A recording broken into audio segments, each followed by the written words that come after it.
welcome back to Macrodosing, the only choice in podcasting. It's good to have you guys back on today. We got a relatively full house. No Coley here today. He's getting things ready for the start of NBA season right now, so he's working on some blog stuff. But we've got the rest of the squad. We got Billy, Big T, Avery, Mad Dog, Arian, all here today. I think right off the bat, Connor has some explaining to do. Big T was it a disgraceful performance that your Tennessee Volunteer fans put up? I'm not going to talk about the team. You want to jump right into it? We're not going to talk about the team because I thought that the team, they equipped themselves well. They lost 31-26. Arian, did you watch any of this game? Yo, hold on real quick. I think I had no. Your name is Connor? Yeah, I don't know why he went. No fucking clue. Yeah, I had no clue your name was Connor, bro. Well, I took the T away from him this week because I don't think that you shouldn't want to be associating yourself with the Tennessee Volunteers. Let me tell you something. They threw mustard onto the field. Let me tell you something. Connor. All right. So here's the deal. Y'all just gonna have to let me go for about 5 minutes here. What happened Saturday night was not the result of that final call on the spot, which was wrong. Can you fill me in? I did not watch. Okay. So for those who didn't watch the game, it's 31-26. Late in the game, we're driving. It's 4th and 24. We complete the pass, get right at the first down marker, and the ref who spotted the ball was running in from the line of scrimmage. So he ran 24 yards behind the play. The spot was egregiously wrong. He may not have gotten there. He may have. I think he was right on it. But regardless, the spot was a full yard short. Earlier in the game, so that was not the first call that went against us. Earlier in the game, Tyler Barron, our guy, the stadium was so loud that Ole Miss ran what appeared to be a read option. The quarterback keeps the ball, and the stadium was so loud he thought he heard a whistle. There was no whistle. The play was going on. So Tyler runs up and just rips the ball out of his hands, takes it in for a touchdown. The ref runs with him like the play was live. And then they confer for a second, and they say, oh, well, his forward progress was stopped. There was no forward progress. He didn't run the ball. He literally just stood there, had it ripped out of his hands, and it went for a touchdown. So obviously in a 5-point game, that would have been the difference. A bunch of calls went against us. So after the spot with a minute left that ended up being a turnover on downs, some of the students started throwing trash onto the field. It delayed the game for 20 minutes. Terrible look. But they couldn't we still had 3 timeouts. We stopped them 3 times, get the ball back, return the punt out to the 50, get down near the red zone. Our quarterback gets hurt with 18 seconds left, so then we have to bring in the backup, and he had 2 plays. One of them hit off our guy's fingertips in the end zone for what would have been the game-winning touchdown, and then the last play was not good. He didn't throw the ball, and he ran out of bounds 10 yards short of the end zone. But anyway, all anybody talked about after the game obviously was the trash. Now, let me tell y'all something. Tennessee, for the better part of going on 2 decades now, a decade and a half, I guess, 2007 when Arian was there was the last time we won the East. But Lane Kiffin was there in 2009 and looked like he could have had Tennessee back to where it expects and should be. Then he leaves in the dead of night, leaves Tennessee in shambles, and since then we've been dog shit. So let me tell you something. When he comes back to Neyland Stadium, and the environment from I want Avery to talk about this afterwards because he was there. The environment from every person I know that was there, they say it was one of the, if not the best sporting environment they've ever been in their life. It was unbelievable. And for the SEC officiating to go down the way it did in that game, I think it was a what's the word I want to use? Completion. Just the straw that broke the camel's back for 12 years of being the butt of every joke, losing, being vilified by the national media as bad people. Hey, bro, are you justifying niggas throwing trash on the field right now? Is that what you're doing? I don't condone it. I do understand it. Is this a stance? I'm being 100% serious. The things that were said in the national media by the same people who say this shit every time. They did it when the Schiano hire didn't happen. They do it every time they can because they score points in their little club when they shit on Tennessee fans. It's like their little code. Let me read you. Are you saying that Tennessee Volunteers fans should be a protected class? Let me read you the lead from Pete Thamel's article that he wrote on Sunday morning. Okay. As the dozens and dozens of items flew down onto the field, everything from water bottles to a mustard bottle to a yellow golf ball, Tennessee's reputation as having the worst fan base in college football grew incrementally. As each item crashed to the turf, another piece of empirical evidence was added to a rich history of collective classlessness. These people That's dog whistling. shit on Tennessee fans like the same people who are so passionate to fill up a stadium of 102,000 people for a team that hasn't been worth a shit in 15 years, that are passionate enough that these people can make a good living writing about sports, and they turn around and act like they're... Ole Miss threw trash onto the basketball court at our basketball team 2 years ago. Mm-hmm. And nobody cares. Sunday morning in London, they were throwing trash. Was there a bottle of mustard? Nobody gives a shit. I don't... PFT, who... I love the fact that there's a Tennessee fan that brought in a bottle of mustard to the stadium. It was probably a flask. That's the bigger thing. They smuggled it in. It was probably a flask. That's cool. I like that then. Yeah. I do want to know where Are you just speculating that, or are you just saying... That is speculation. You're just saying, like, I really hope nobody went BYOM. That is speculation. Honestly, you know why this is funny as fuck to me, bro? This is why this is funny as fuck. Because for years, like, as long as I remember being in sports, fans have always told players that that's part of the game. Like, you got to take the criticism. It's part of the game. And Tennessee fans are mad at sports writers for calling Tennessee fans classless. That's fucking hilarious. Yeah. And the blowback is that niggas throw trash on the fucking floor. Listen, I don't think sports writers pay your salary as fans, okay? It's facts. So It's facts. you need to step up your game. You need to toughen up a little bit. Use it as motivation. It's a part of the allure, bro. It's a part. It's like Philly fans, right? Philly fans get shit on all the time in the NFL, but that makes it fun. Like that's a part of the sports world. That makes it fun. And so, I guess they just got it out for Tennessee. I didn't even know, because I don't read sports writers like article pieces on fans, but it's like I didn't know that they had this disdain for. Nobody Tennessee else in this room will get it, and I don't expect y'all to. But what happened Saturday was the culmination of more than a decade of bullshit, and I think it would have happened much sooner in many places than it would have in Knoxville. Also, let's take just the one game by itself. No, hang on. I want to say two more things. Right. What happened Saturday in Knoxville would have happened anywhere in the SEC.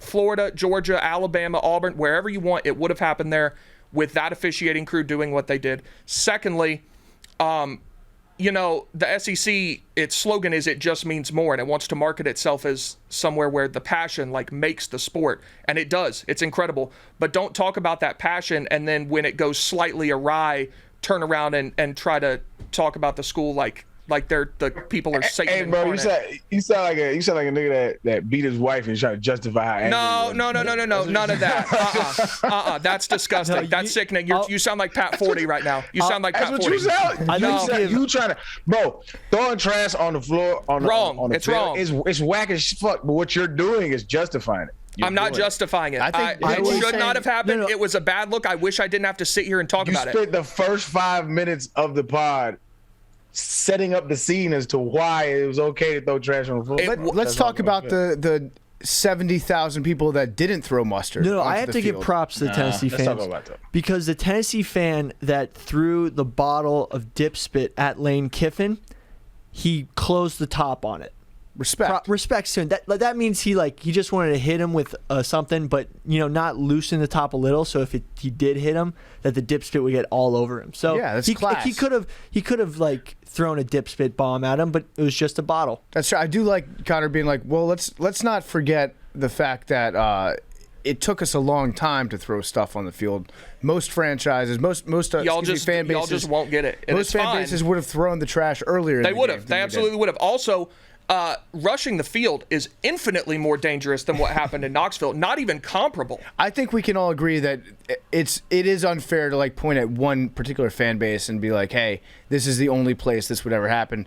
Have these guys ever been to any football game ever?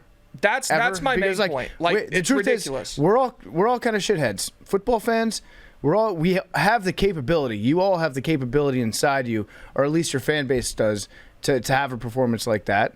We shouldn't act like we're above one school, but the reality is it did happen in Knoxville. But yeah, I almost respect what Big T's doing right here, which is just like, you know what? I'm not doing anything. Nope. Like this Yeah, is. you are. Yeah, you are. I was trying to give you credit, Big T. Okay. I was saying you didn't even wait. You were just like immediately, you know what? I'm going to go immediately past being like, sorry, our fan base screwed up big time, to, you know what? It's only a big deal because all these writers keep talking about it. No, listen, it was wrong. It shouldn't have happened. You should never throw trash onto the field. That's a dumb and juvenile thing to do. But I understand why people did it. I really do, and I don't blame them for it. Okay, wait. That's wild. You That's should wild. stick to one of those two things that you just said. No, instead of they're saying not both of mutually them. exclusive. They can both be true. It was wrong and dumb to do, and there was a reason it happened. But you're also saying I get it. Anything that has ever happened has that explanation. That's true. That's true, Arian. Yeah. Okay, so then they're not mutually exclusive. Then we agree. Yeah. Listen, I shouldn't have robbed that bank, but on the other hand, No, that's where all the money is. So how is I going to get it? Y'all don't get it, and that's fine. But as someone who lived there for years, I don't get it. Being a fucking sensitive ass fan. No, nigga. Stop throwing shit on the field.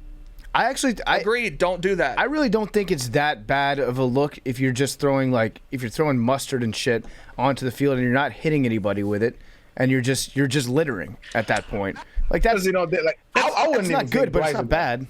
Yeah, I don't even think it's not even crucial. Like, it's not even like, who gives a fuck, right? But because it's being talked about and the fan base is being attacked now, that's what's funny to me. Is like they're defending their fandom, and it's fucking hilarious. Like, what does it even mean? I don't know. I don't know what it means to defend fandom. That's wild to me. I mean, there was that example that it's traditional to like throw a baseball back if you're on the opposing team and you don't want it.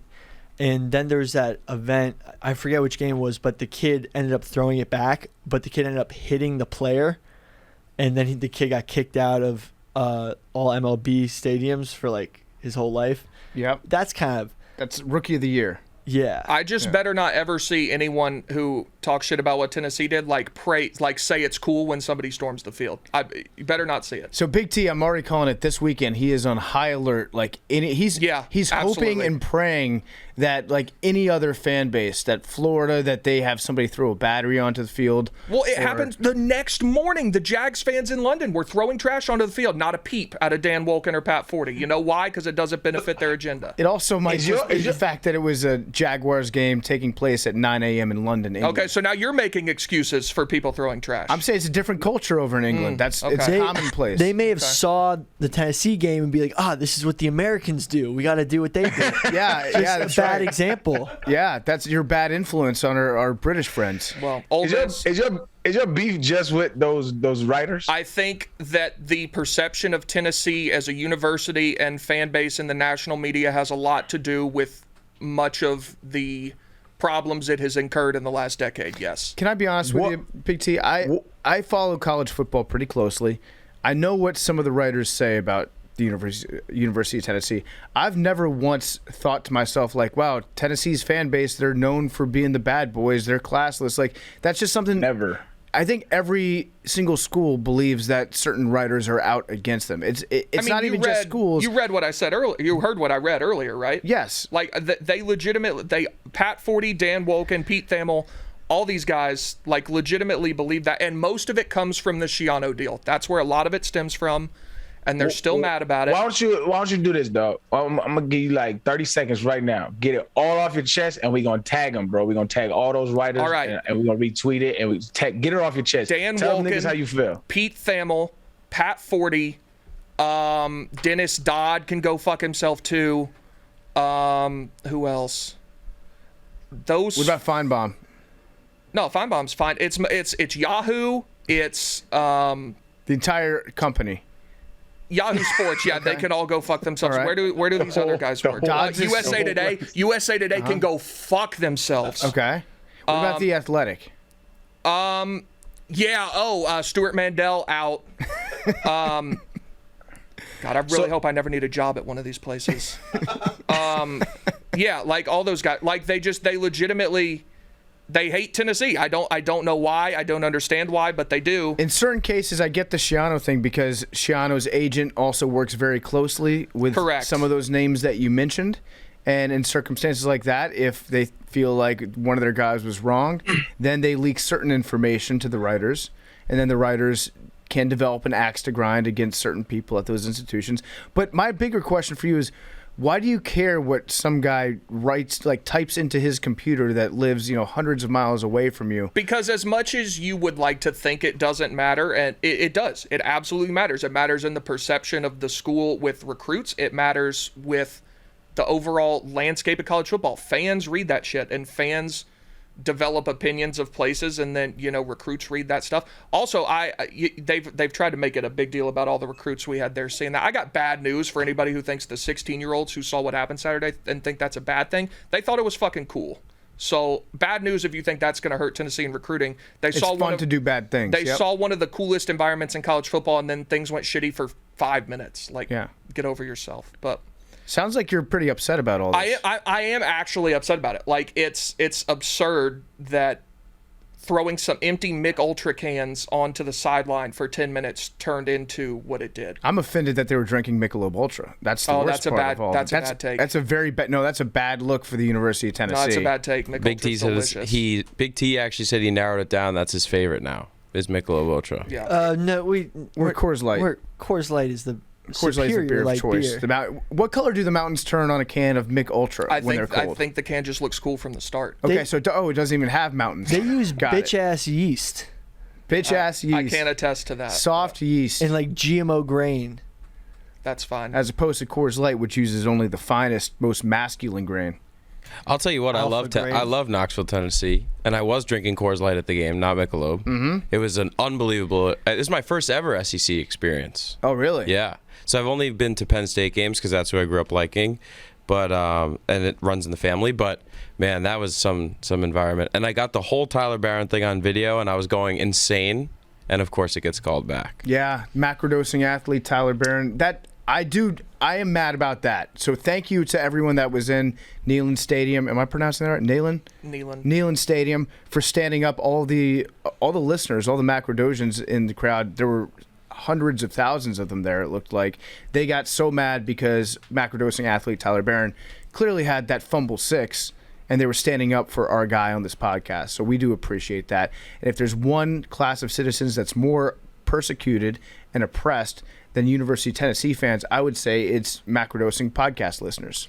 Sick of the stigma around us. Shout out to the macrodosing listeners. It's so funny now. Everywhere I go, I run into someone. A couple of people at the bar where we're huge fans of the podcast. A guy named Dennis bought me a couple Coors Lights. Good guy. Shout out Dennis. Yep.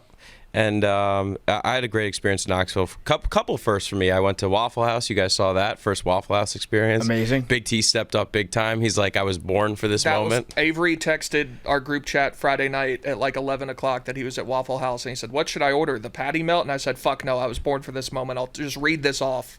And I told him what to order. What'd you tell him? The All-Star Special with bacon and hash browns scattered, smothered, and covered. Okay. I was very confused as to the scattered, smothered, and covered part, but it was great.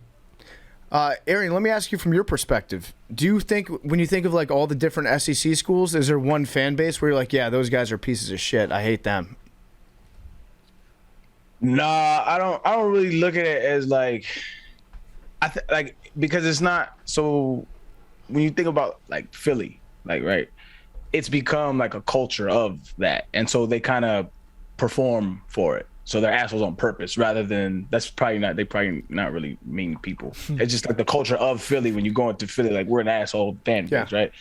And so there's really no culture like that in the SEC from my memory. I think the weirdest fan base, when you probably have some experience running into the Texas A&M fans, are they're just bizarre human beings. Not necessarily a malicious way. They're just very strange humans. I never played against. Oh no, we did play Texas A&M. Well, I was a redshirt freshman, but I didn't have any kind of interaction, and so I've never even thought about it. But I did. I got called a nigger at Georgia from one of the fans over there, and I was so perplexed because I was like, You got a whole bunch of them on your team too, fam. Like, what the fuck? I even said, I was like, you got them on your team too. What the fuck? Georgia. Let's see. I really liked. I liked the cowbell shit at Mississippi State. That was cool. I enjoyed that atmosphere. My favorite place to play though was Kentucky. I loved that stadium. I don't know why, but I just loved that stadium. That was so dope to me. So, Big T, who would you say now your big rivals are? Because I think we have to take Ole Miss off the list after that loss. Like, in your own house, they came and beat you. Who are you the biggest rivals with? Like, we're going to go Vanderbilt?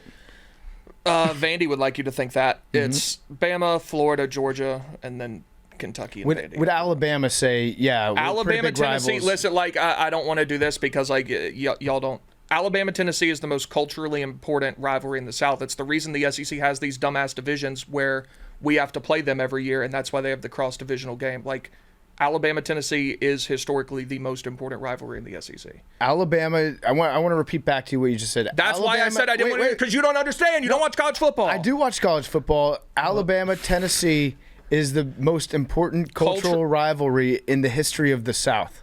Big T. Big T. Big T. I played in 4 Alabama Tennessee games.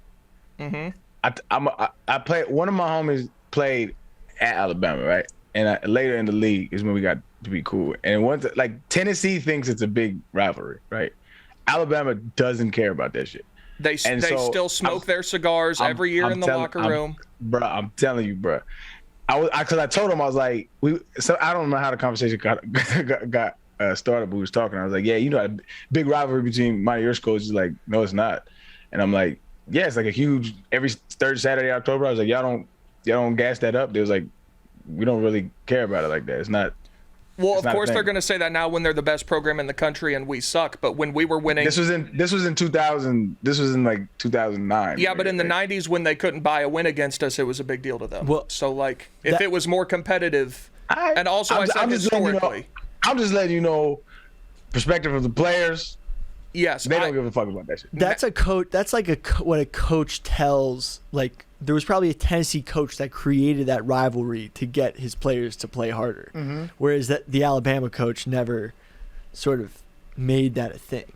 No, it's that they've played since like 1900, and well, most people in the conference have. That's not true. I think it's like anyway. That's why I didn't around there. Yes, Tennessee Alabama is a very important historical rivalry. Okay. Also, one more first thing I did. I had cookout for the first time. People in Tennessee need to stop acting like it was the greatest thing since sliced bread.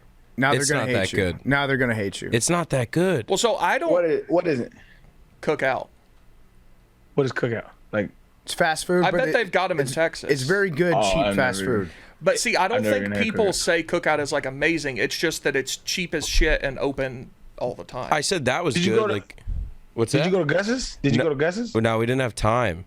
And I was also supposed to go to that place, Stock and Barrel or whatever, but it said it was closed. I guess they weren't. Yeah, I think Brandon and them went. Yeah.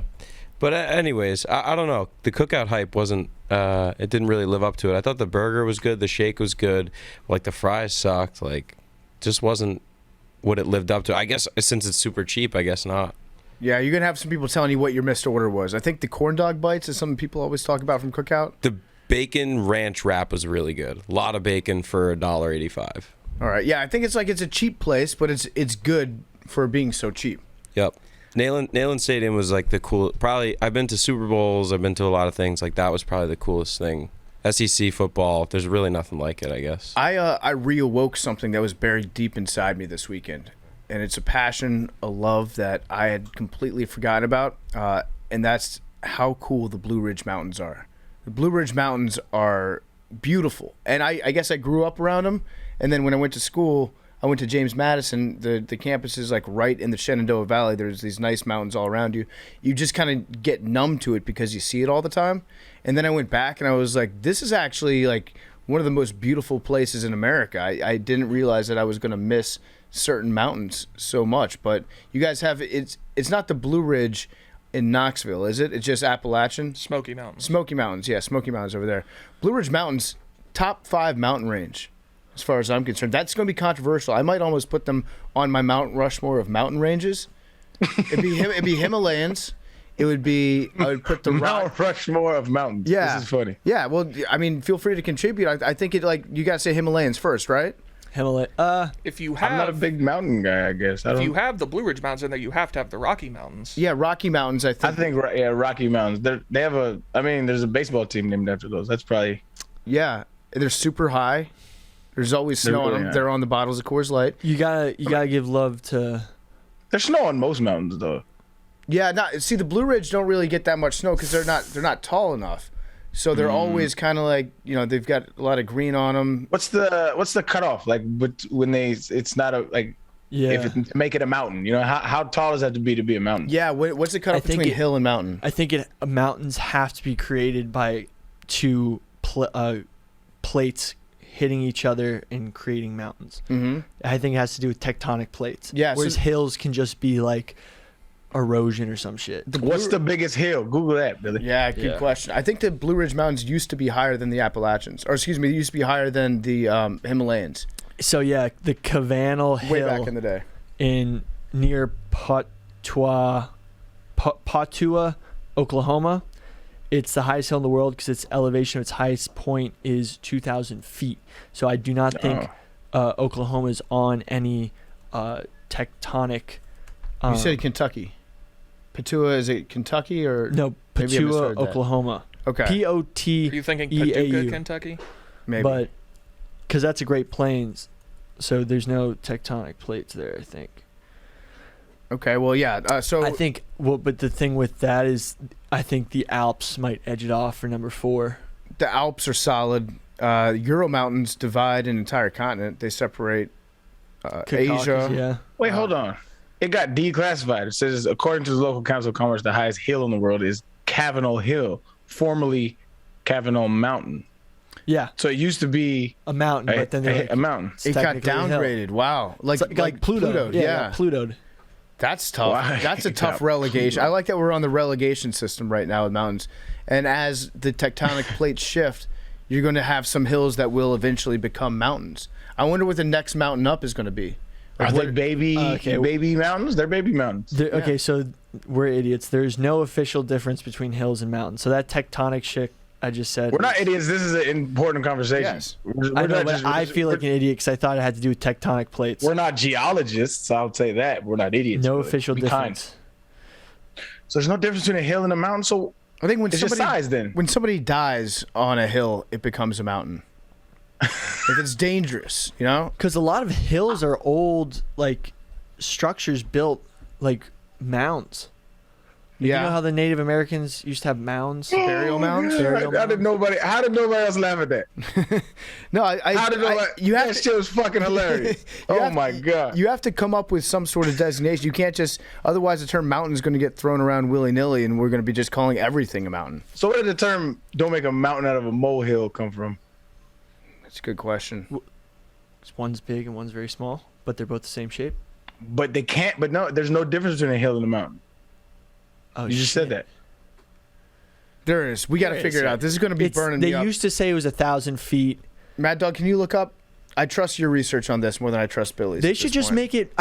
Everything I've said is true. They should just make it that mountains are made by tectonic plates hitting each other because that's usually how all the mountain ranges are made. Well, I think we can all agree on that, but like there are some hills that are also hills because of how tectonic plates are moving. You're saying aren't all hills because of? Oh no, that was dumb. Billy's saying that if you like stack up a bunch of shit as a human and put a bunch of dirt in a big mound, then that's a hill. But then once it's on like a grander scale where it's the earth moving, that's a mountain. I think mountains should only be on tectonic plate edges, where they hit each other. Well, I like how you want to make that differentiation for yourself, but it says on here, what I Googled, there's kind of conflicting things, but all of this is what I'm seeing is that it's a elevation thing. And then also, because Billy, did you look at the National Geographic Society that says there's no difference between mountains and hills? Right. Yeah. So they said it was 1,000 feet. Yeah. So it's an elevation thing. And also I see something here that said hills have a gradual rise in elevation while mountains have a steeper rise. So like how mountains kind of go from 0 to 100, hills kind of have more of a steady up. What about the Mid-Atlantic Range? Oh yeah, the mountains underwater. Yeah, I think the largest mountain chain in the world, and it's underneath the ocean. So it's 60,000 kilometers long. So that's 10 times the width of Canada.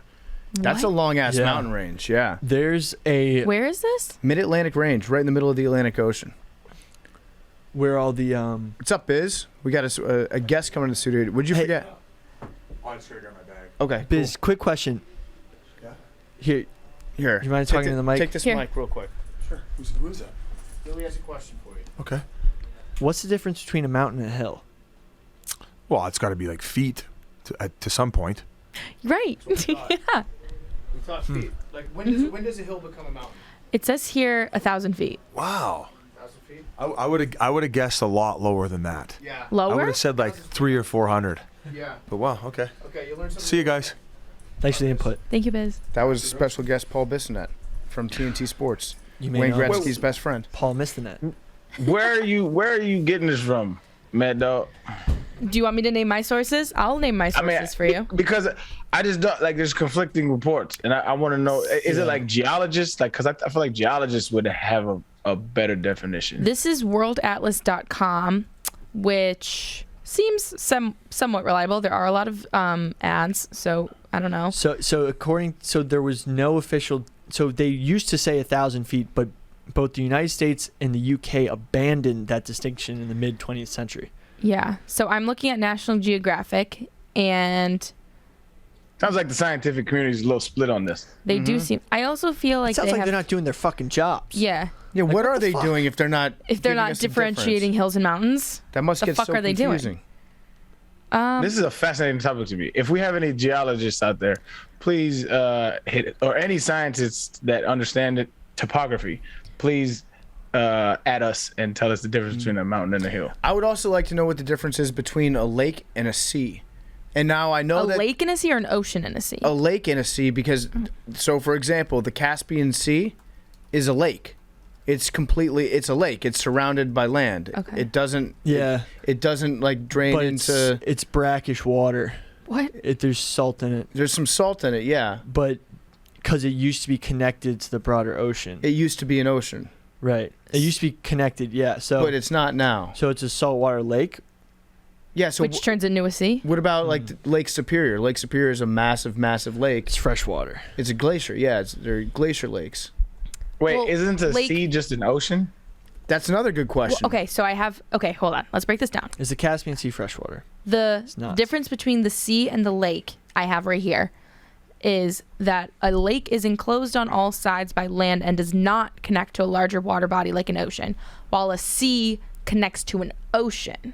Right. So Okay. the Caspian then- Sea doesn't. I'm hereby relegating Caspian Sea to the Caspian Lake. So it's in terms of, if we're doing a hierarchy, oceans are on the top, and then it's seas, and then it's lakes. Yep. So like Mediterranean Sea is massive, but it connects Spills into the to the Atlantic Ocean. yeah. Yeah, I get that. That's why I don't get the Caspian Sea. So I think it's a fraud sea. the Caspian Sea is the world's largest lake, technically. Right. But when people talk lakes, Yeah, which they're we're doing right usually now. referring to freshwater lakes. So is the Caspian Sea a saltwater lake? What about Yeah. the Great Salt Yes. Lake? That's a lake. No, it's a salt flat. It's a lake though. Wait, what's? I the don't think Great there's an Salt actual Lake? lake. It's literally called the Great Salt Lake. Wait, right, but whoa, I whoa, think whoa, it's wait. just a dried up salt plain. That's just a bunch of salt, so they call it a lake. Wait, is there No. an actual salt? No, Yes, the there's Great water. Salt Lake is the largest saltwater lake in the Western Hemisphere and the 8th largest terminal lake in the world. It lies in the northern part of the U.S. Right. state of Utah. But terminal No, Billy, lake means there is not water. a lake anymore. There is water in the Great Salt Lake. Do you think that the Great Salt Lake is just like a giant pile of salt? I No, thought that's it a was thing. just In Okay. Utah, that's a thing. okay. So No, wait. Okay. I want to find out where Billy's head's at. You thought it was just like a big, like a massive deposit of I thought it was a salt. massive salt flat, but now I'm learning that there is. There's water. there's not a lot of water, but there's water. And people can float in it because the water is so salinated. It's like the Dead Oh, but Sea. like that's one of those. So that's like where those flamingos live. What? There are flamingos in Utah? No. There's flamingos in a very similar lake in Africa that's just so fucking salty. Yeah. Nigga, lead with that. We were talking about a lake in Utah. Okay, so I know. I'm looking at the salt lake. I knew that there's a bunch of salt In flats the Salt Lake. in Utah. I did Yeah. not know that there was that much water because if you look at the above angle of it, It looks pretty dried out, I will say. yeah, it's dried as fuck. I think there's just a differentiation. The Great Salt Lake is a lake, and then there's salt flats, and that's it. Right. Okay. The salt flats though do look really cool. Okay, I'm looking at the Great Salt Lake from above. It looks pretty dried out. There's still a ton of water there. Like it's But how Yeah. much? one of the biggest lakes in the But like, United States. could it be? I bet there's ponds bigger than that lake. Okay, so Is now, Lake now Lanier we're bigger than that lake? now we're talking lakes versus ponds. No, the Great Salt Lake is massive. It's way bigger than Lake Lanier. When does a pond become a lake? Okay. Hand ponds, up. Ponds I think are all man-made. No. Really? Hand up. I didn't know shit about the Salt Lake. Okay. Okay, yes. Hand I mean, up. Billy, all you had to do was know the name of it, and you would have known that 1, it's big, 2, it has salt in it, and 3, it's a lake. Whenever I hear about the Salt Lake, all I hear about is these fucking massive salt flats. And no one ever talks about the water. Those are salt flats. Because they're salt flats, they're not lakes. What are the 3 words in the name of the Great Salt Lake? Salt. Okay. It's great, it's salt, and it's a lake. It's pretty self-explanatory. You know, some things aren't what they seem. It's like Brokeback Mountain. Like You a panda. get the understanding what it is from like the a name. red panda bear is not a fucking panda bear. That's true. The difference between a pond and a lake is that lakes are normally much deeper than ponds and have a larger surface area. All the water in a pond is in the photic zone, meaning ponds are shallow enough to allow sunlight to reach the bottom. Lakes have aphotic or aphotic zones, which are deep areas of water that receive no sunlight, preventing plants from growing. I'm glad someone's doing their job. Well, how about this? Sorting that out. You're welcome. So Not the geologists. The Us. it looks like, unless I'm reading this incorrectly here, the biggest lake that's contained only in the United States, only in our borders, is Lake Michigan. Yeah. The second biggest lake is the Great Salt Lake. Okay. So it's the second Shut up, biggest really? lake owned by America. completely. Completely. Yeah, because then you have like Lake Superior, which is bigger, Yeah. But it's there's also a, in Canada. a little bit of Canada. Lake Erie's also in Canada too. Mm. My favorite Great Lake. What happens if you're like, I don't know, committing a crime out in the middle of Lake Superior? There's There's a border. yeah. Which side would you rather commit the crime on? The Canada. Canadian side or the American I feel side? like Canadian prison has to be really nice. Yeah, dude. Like, remember when I'm gonna blank on it. The guy who got imprisoned in Sweden, was it A$AP Rocky? Yep. When A$AP Rocky went to prison in Sweden, like, Swedish prisons are the nicest prisons I've ever seen. Yeah, he was just like basically in a hotel. That sounds pretty cool. And he's A$AP Rocky, so he wasn't in like bad. Like he was in rich I people don't think prison. anybody. Is in bad prison in Sweden. Sweden, Also, yeah. what are you doing in Sweden? Like that's that bad. Thank you, President Trump, for getting A$AP Rocky released. Thank you. People. Thank you. Arian, would you care to comment?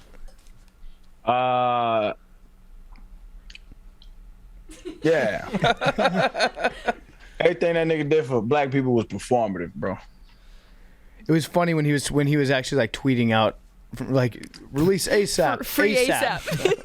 Free Like somebody Leangelo. had somebody just came. Someone yeah, I just came forgot into his office and was like, "Hey, there's this rapper that's arrested in Sweden." He's like, "Okay, I'm on it. I cared very deeply about A$AP Rocky." Well, he probably. I mean, but the guy. Yeah. He got him out.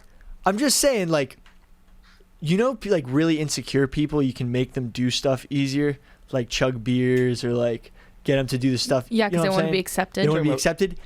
People didn't understand how much of a factor that had on Trump. Like, he pulled the strings if you pushed him hard enough. Yeah. Yeah. He did that shit to Leangelo Ball Yeah, too. Leangelo didn't he? Yeah, Ball, that's what- with the, wasn't that? Weren't they stealing like shoes or something? Yeah, they were in Yeah. China. Like, Trying to steal Yeah, shoes. I remember they were in China, but I wish that we had gotten to have some sort of televised meet and greet or debate between LeVar Ball and Donald Trump. That shit would be must see TV. Yeah, Oh my god. I'd pay That to would be- watch that. I would too. Probably would like too. I'd pay $50 to watch that. Easy. I'd rather watch that than any Logan Paul fight. Unfortunately, I think they Agreed. start agreeing on everything though. Really? They just gas Not each that. other up? Yeah, you know how it's like the political saying, it's like two sides of the horseshoe. I don't think that LeVar Ball is a particularly political guy. I think he's But just do you like, think he would be liberal? I don't know. I don't know. Maybe I think not. he's in his own. I think he's in his own I'm class. actually glad that LeVar took some steps back, Yeah, me and too. now his sons can actually.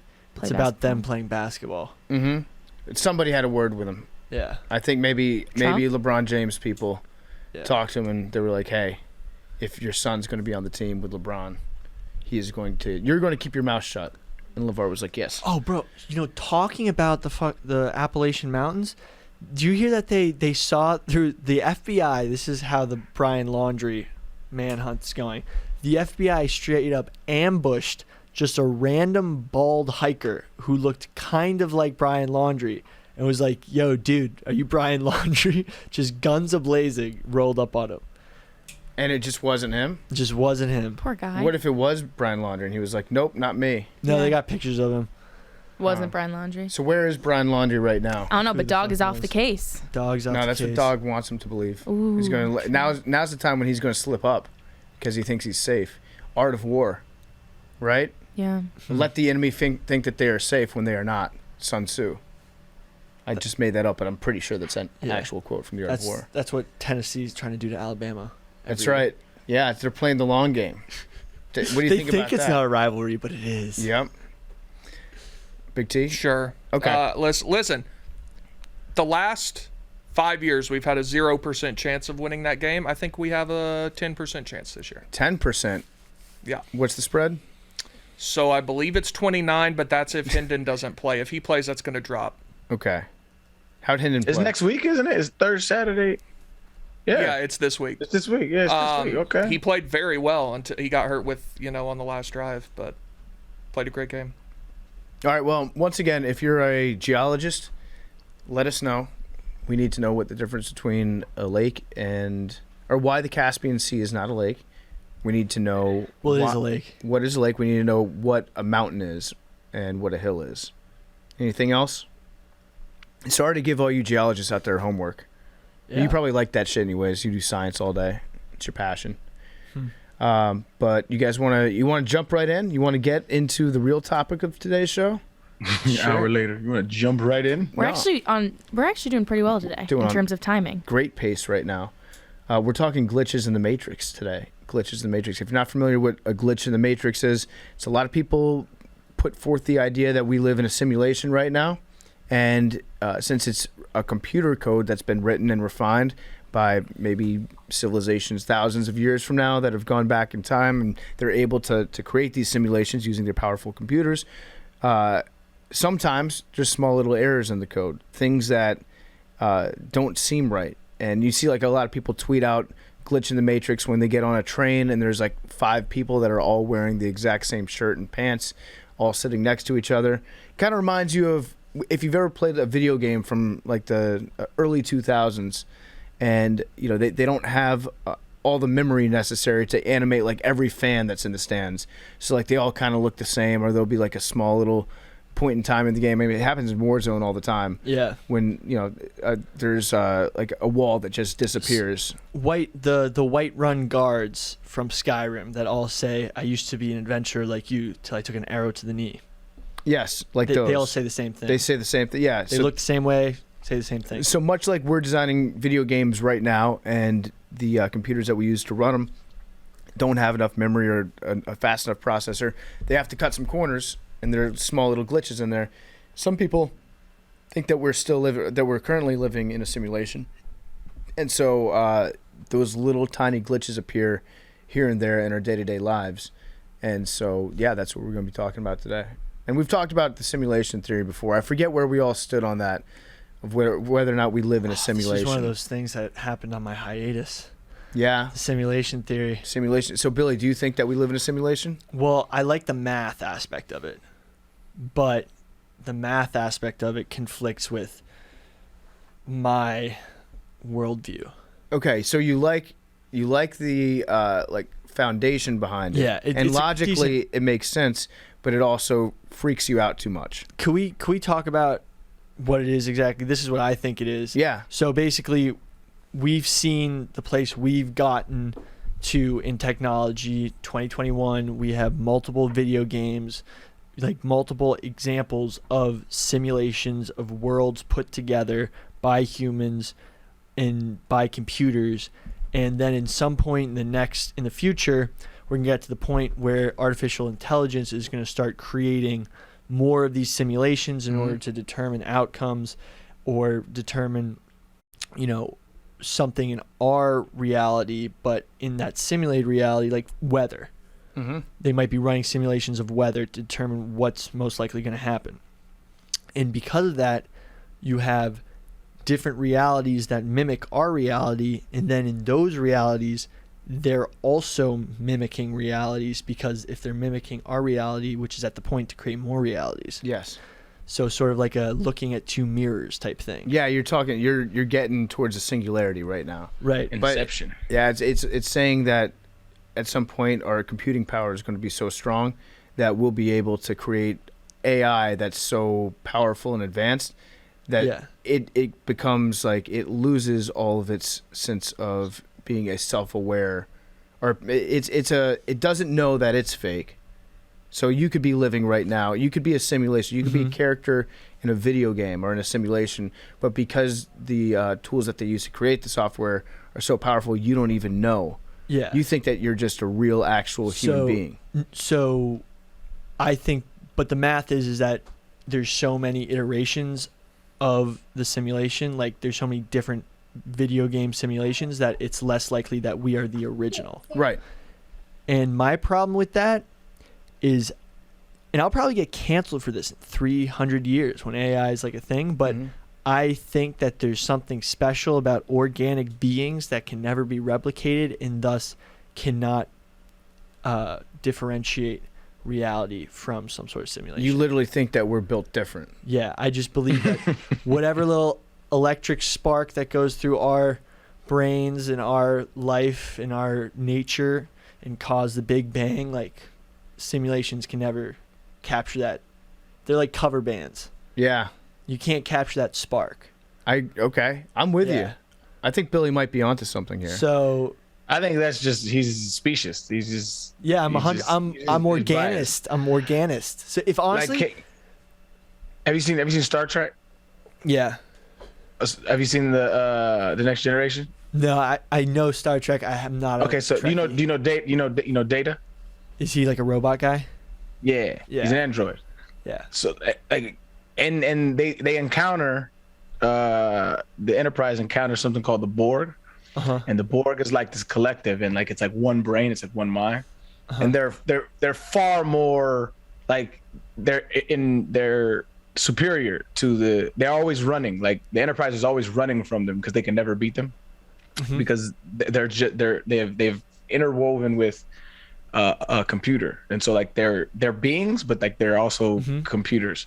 They're just more efficient. Computers are more efficient. So I think you're just a little specious. You're biased, and the proof is the shit that we do to constantly fuck the earth up and constantly kill each other all the time. Like it's just very inefficient. We are, but we're smart and we're dumb at the same time. Like how crazy will be? They look back like 1,000 years and they're like, yeah, that guy was more anti-robot than his compatriots of his time period, so he should be canceled. Yeah. That might very carbonist. well happen. Yeah, I'm carbonist. It's a problem, Billy. Yeah. I just always take the mindset that if in the future the robots find out that I tried to stop the robots from happening, then they'll travel back in time and kill me. So I just say, bring on the robots. I, for one, welcome our new robot overlords. Yeah. And they would have probably gotten to me before this podcast gets out in order to make sure it never goes out and like spreads that sentiment to get more anti-robot people. Or you are a robot and you know what you're doing right now and you're trying to throw everybody off the scent. A little psyop, Billy. Yeah. You kind of do have a little robotic. You glitch every now and then. Yeah. Yeah, he does. Yeah, exactly. He skips. Hella stiff. Yeah, like a CD stiff. has a scratch on it occasionally. It's a pretty good CD, but sometimes it gets stuck. on not knowing what the Great Salt Lake is. We need to see Billy bleed, man. I don't buy it. I bleed. Yeah, he bleeds. I've seen Billy bleed before. Pronunciation. Yeah, I'm really not making a good case for myself. But yeah. So yeah, that's what the whole glitch in the Matrix thing is. It's like an error in the code, and people, when they see weird shit, whether it's deja vu, that's like one example of when people think there's a glitch in the Matrix. Have you guys ever had deja vu? Because when it happens to you and it's extremely vivid, it feels like you're losing your mind, and it feels very real. There's a bunch of different explanations on what can cause it, but I'm curious to know if any of you guys have had it. I have it all the time. All the time. You know, a really interesting fact is when you get concussions or you get hit in the head really bad, you get deja vu. Like there's been, I don't know how many times I've been on a football field and where I'll get hit in the head and the next 30 seconds, man, I'd say 15 seconds, I'm so familiar with whatever's going on. Like everything, I know exactly what's about to happen. It's weird as fuck. I've heard that 1,000 times, and I've actually also experienced it. Yeah, where you've like seen everything that's happening before, or you know, like you're having a conversation with someone and you like know what they're gonna say next, and then they say it while you're thinking about knowing what they're gonna say next, and be like, exactly, I knew that was gonna happen, but I couldn't place it. Okay, that sounds like it would freak me out. Hold on, you've never had deja vu? No, not in a concussion sense. Like I've had a couple concussions before, but I never experienced deja vu while I was going through them. But I think it's what just about like just fuzzy. regularly? Yeah, I've had deja vu before for sure. I remember a very vivid time. I was out in California traveling with my family back when I was a little kid, like 8 years old, and I walked into a room and I saw a guy who was wearing a cowboy hat. He had a mustache, and he said something to me, and I was like, I think he said something like, "How we doing today, partner?" And I was like, "Doing pretty good." And then about 2 minutes later, he had left the room. Another guy comes in that is wearing a cowboy hat and a mustache, but looks almost identical, and says, "How we doing today, partner?" to me. And it freaked me out. And when I told my mom about it, I was like, there are two guys that just came up to me and said hi and said the same thing. They looked exactly the same. Like I was like a little bit scared when it was going on. And then eventually, like, we just kind of forgot about it because it's not that big of a deal. And she probably thought I was lying because I was an 8-year-old. But yeah, vividly, I remember it still to this day when it happened. Identical. That sounds like cap, actually. Yeah, I reported it at the time, Arian. I found the nearest adult and I went to them and I informed them about what happened.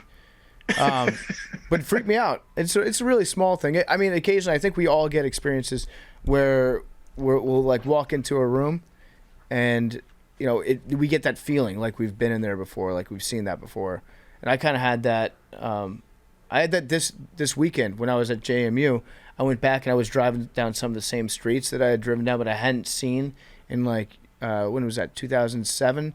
So I hadn't been in that location for 14 years. But when you make that turn and you go down that street again that you've done hundreds of times, thousands of times, it triggers something in your brain and it freaks you out for a second. You're like, holy shit. And for me, actually, it was like, you ever do this?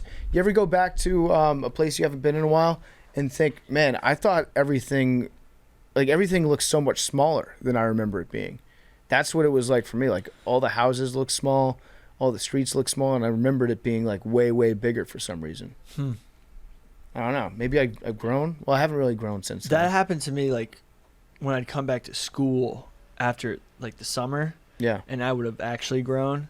And I was like, whoa, like the tables are lower. Yeah. I never had that problem. Yeah. Like I can touch the ceiling now. Yeah, that must be so cool. You can just walk around and reach up and touch the ceiling? No, like, you know, you play the game where you like jump and try to hit the exit sign. Like there was one in this hallway I could never get in like 8th grade, and then like 9th grade I could get it. Then you got it and felt like a king. Yeah. Yeah. What about basketball hoops too? Basketball hoop when you could get rim. First time being in the gym after like football season. First time hitting net. I still remember that. First time I could get net. Can you touch a rim? Have you ever touched a rim? I've touched rim before. I probably can't do it anymore. There's a video. That was Arian. That was a cap face. That was cap face. And look, man, you said you touched rim before and just moved on. to whatever you was about to say. Hell no. That's messed up because I have video evidence. Show it. That I'm a that's skeptic, right. I actually have seen but I'm that. fair. Yeah. You've seen him.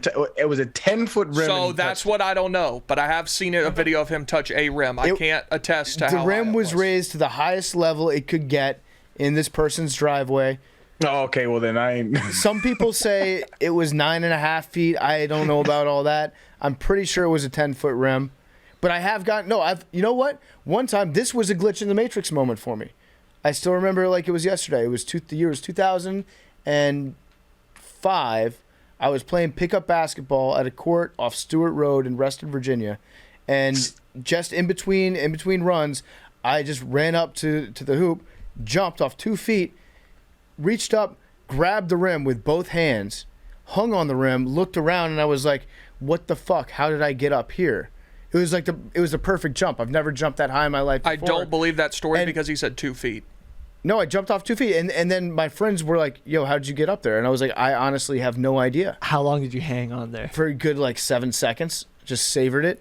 2 hands. I could have dunked a medicine ball. That's So how high I think that was a jumped. glitch in the Matrix, probably. That's what I'm saying. That was a glitch in the Matrix because I tried to do it again a couple minutes later, couldn't do it. Couldn't even get rimmed the second time I tried to jump.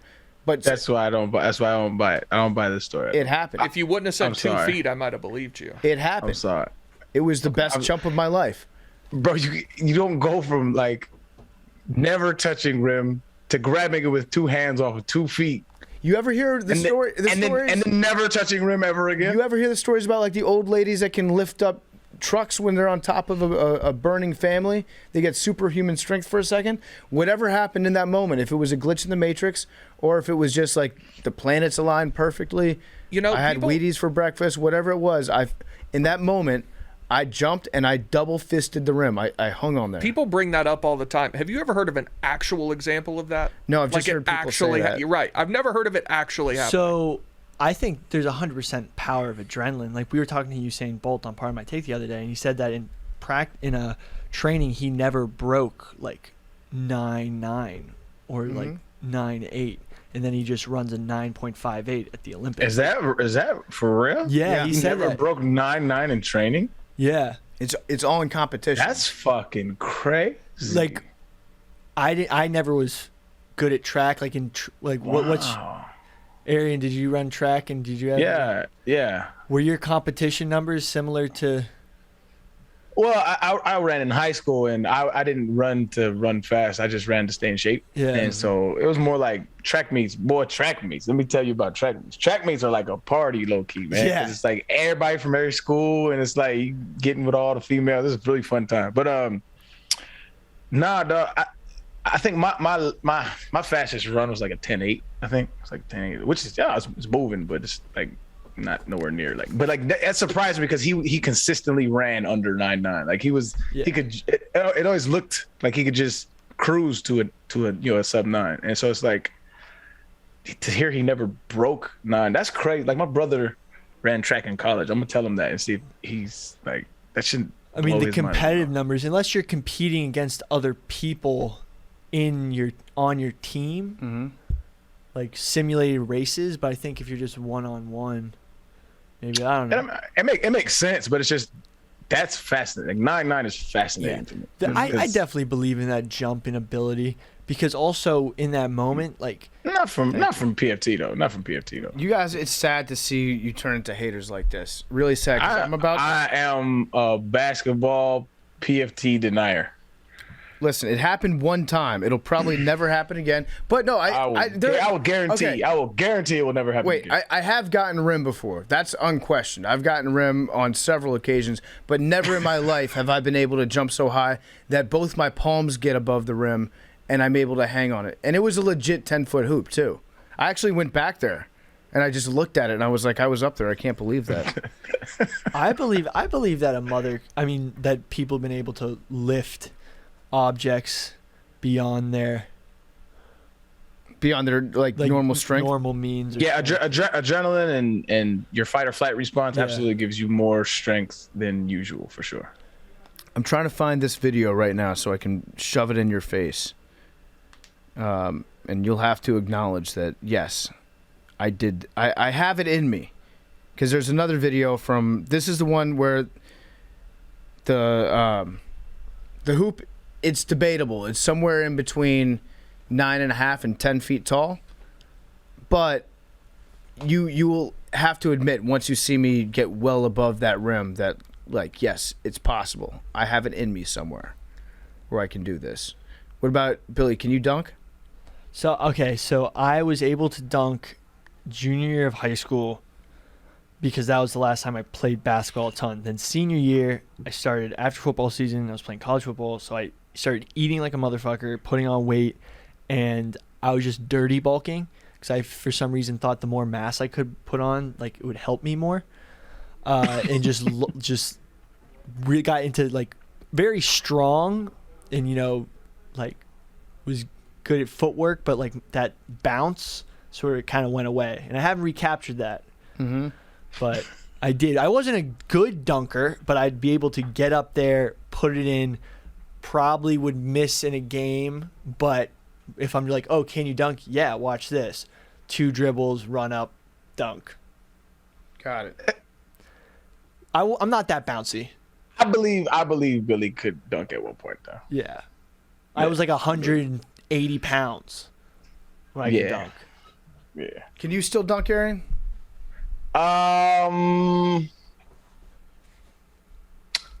Right now, probably not. You give me like 2-3 weeks, yeah. 2-3 weeks to get yourself back into shape. Yeah, I'm kind of pudgy right now. I haven't done anything in a long time, but like 2 weeks, I'll trim that shit up. I'll be yamming on them. That's one of the most satisfying sports things to ever happen, though. So, like, I've scored many touchdowns. I've never scored a soccer goal. I've hit a home run. The most satisfying thing I've ever done is dunking on somebody in the sports. It's the most satisfying thing ever. Oh my, it feels so good. Yeah? How tall are you? 6'1". Okay. So, but you've never scored a soccer goal. No, I never scored a soccer goal, so I can't. We can make we can arrange that. I feel like that's the easiest one to do. Like, all you need to do is just play one game of pickup soccer. I've never even played a pickup game of soccer. You could still score. I'm confident in that. It might feel good, but I was not gonna feel as good dunking on somebody, I don't think, bro. Wait, what about hitting a home run? That felt really good, actually. That felt really good. What about goal line running someone over? I've done that. It's cool. It's cool. To me, it's better like dead legging somebody. That's way better. What's the coolest thing you did playing football? Either professionally, college, high school, whatever. Made $40 million. I knew that's what you were gonna say.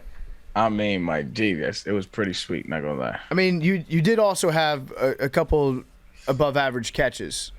This nigga, man. I just want to give credit where credit's due. Did you know, PFT, that I happen to have 600 yards receiving one year in the NFL? I ran no fucking routes. That was all dump downs. I did not know that. Do you just know your stats off the top of your head? Yeah. Career rushing yards, go. Oh, I don't know him like that. I know. I feel like that's the easiest one. Yeah. I'm not.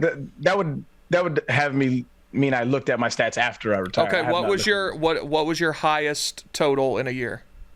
1,600. It's like 1,616 yards. Yep, it was 16-16 in 2010. Led the league. Yeah. 2,200 from scrimmage. That was also the receiving year, I guess. Yep. And they never used me out the back. Oh, you had 600 yards receiving twice, 10 and 11. Mm-hmm.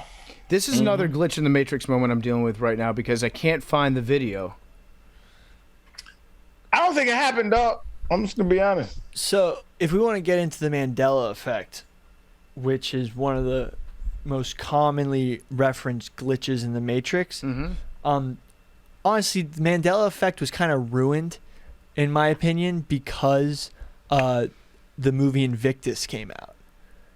Okay, and go off. That's when everyone corrected their worldview on Nelson Mandela. So in 2010, there was a shared false memory phenomenon that was dubbed the Mandela effect by a self-described paranormal consultant, Fiona Broom, who I tried to get on the show.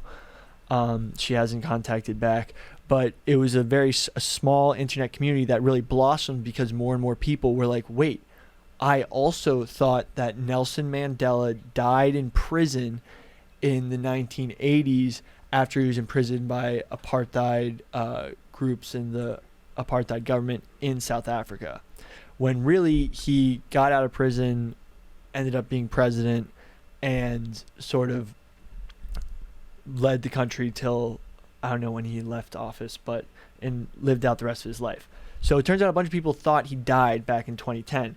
But the thing is about the whole thing is that when Invictus came out, that Matt Damon rugby movie, it totally changed the national conscience on Nelson Mandela. Thus, like, oh no, Nelson Mandela was still alive because he was president during Invictus. Because remember, Morgan Freeman played Nelson Mandela, and everyone was like, oh yeah, Morgan Freeman played him when he was president, and he gave, he changed the Springboks. No, he kept the Springboks, but changed the flag and changed up the whole government. So the Mandela effect, I think, was sort of disproved how the national conscience can be corrected by like an event.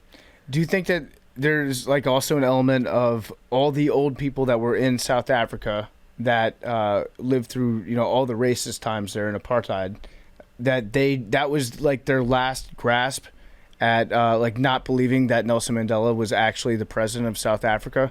It was like the last bit of coping mechanism that they had, where it's just like, no, it's a glitch in the Matrix. It never actually happened. Like once you run out of ways to deal with reality, you can just lead to that one. Or is this one that was like more worldwide? I don't think the Mandela effect was very widespread in South Africa. I think it was a purely American phenomenon.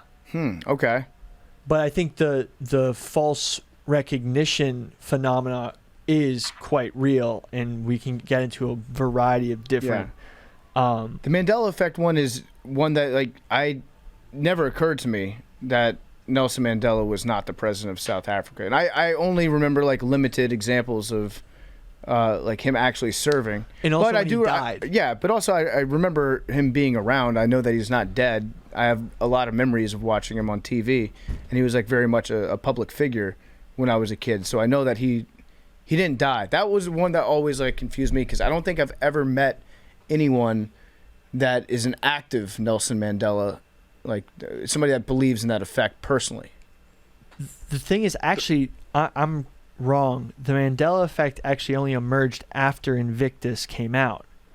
So no one actually thought that the Mandela effect happened until Invictus came out, and everyone was like, oh wait, I thought he died.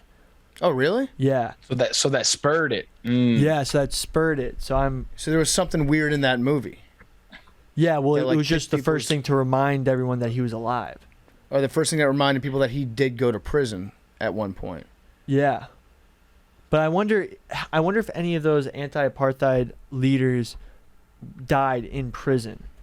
They might have. And by the way, I just sent the picture of me getting rimmed to the group chat.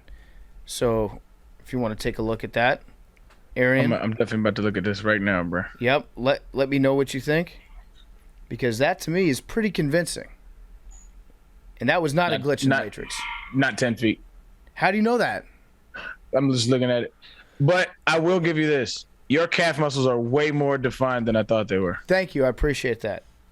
That's really the only good part of my body.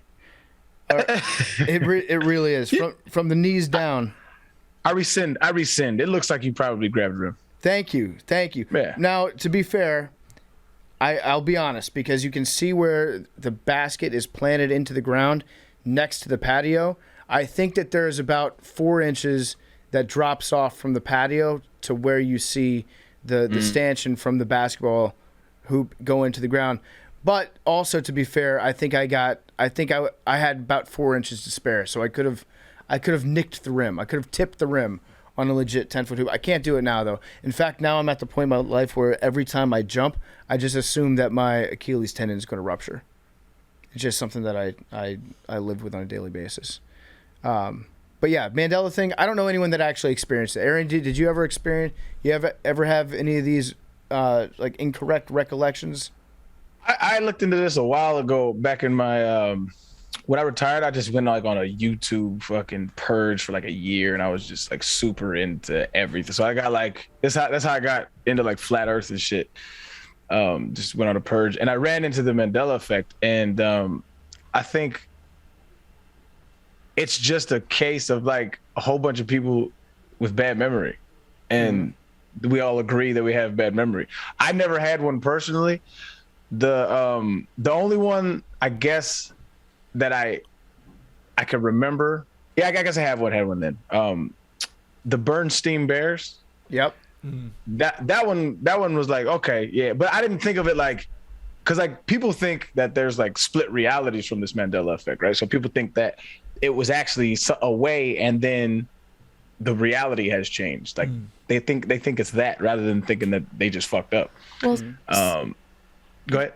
Because sometimes I feel there have been Mandela effects for that, when people think there's two different simulations that we're living in, where there's merchandising and physical, tangible evidence of the one that people actually thought, and the real one. I would. Give me an example. Like, where there was actual evidence. So for a lot of this came to be in the time of the internet. So a lot of it is fake. There's a lot of fake stuff. Yeah. Well, what about this? I'm gonna say it. What about this one? What? Go off. Well, like the Bernstein Bears, there's like books that people have, and again, I guess they could be fake and it's the internet, but I like to believe that they're real. And it's like the Bernstein Bears. Hold on, I'm gonna look it up real quick. Books, Mandela effect. That there's both spelling. So there's Berenstein and then there's Bernstein. And there's two books, and both have different spellings. And they're actually what would impress me is if the publishers, if they reach out to like the publishers and be like, did you guys publish any, like, because like anybody can make a cover for the, like, I don't trust anything like that, but like like reaching out to like the publishers and saying like, what was it and what did you guys publish, and they would easily they could dispel it very easily. Well, of course they're going to dispel it. If people in the actually book, it would benefit them to not. It would benefit them to fuck with people. Actually, could it get more people talking about it and selling their books? But don't you think the mega rich, like what's the Penguin Books? Is that a big book publisher or something like that? Random House. Random House. Don't you think those people would be high up enough and rich enough in the government, not in the government, but in ultra rich communities, that they would have an inside scoop on what's going on? Like, I just started watching Succession, so I'm kind of on this like ultra rich spin. I feel like the ultra rich people that started Random Publishing House, or all of those, they're rich enough that where they could have an in and be like, oh yeah, there's a matrix. So then they're not going to talk. What's their end goal? To keep us quiet. We start with the Bernstein Bear books, and then what's our well, it's like it's like they made a little mistake. It's not that they're trying to fuck with us. It's like, oh fuck, we made a mistake. Now we have to cover it up somehow. Yeah, it's like the dominoes. It's like the very first domino is Bernstein Bear's book, and then the last one is like complete and utter total slavery. Gradually and then suddenly. Wait, but that's how it happens. Look around this country right now. But talk to him, Big T. It happens gradually and then suddenly. What's the name of that peanut butter? Starts with a J. Jif.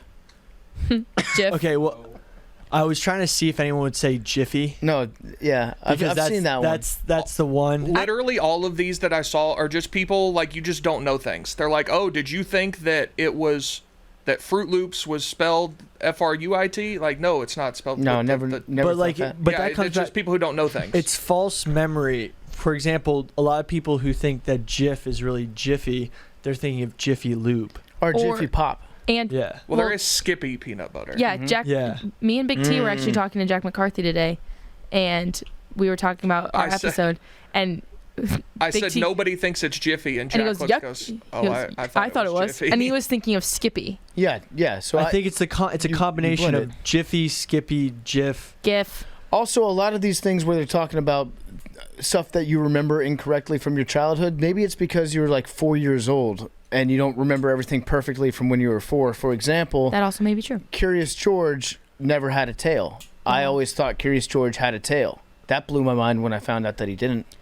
But is there where's the line between like, oh, I thought he had a tail, and like oh my God, this is something I knew my whole life, and then it's. But think about how we think that. Well, think about.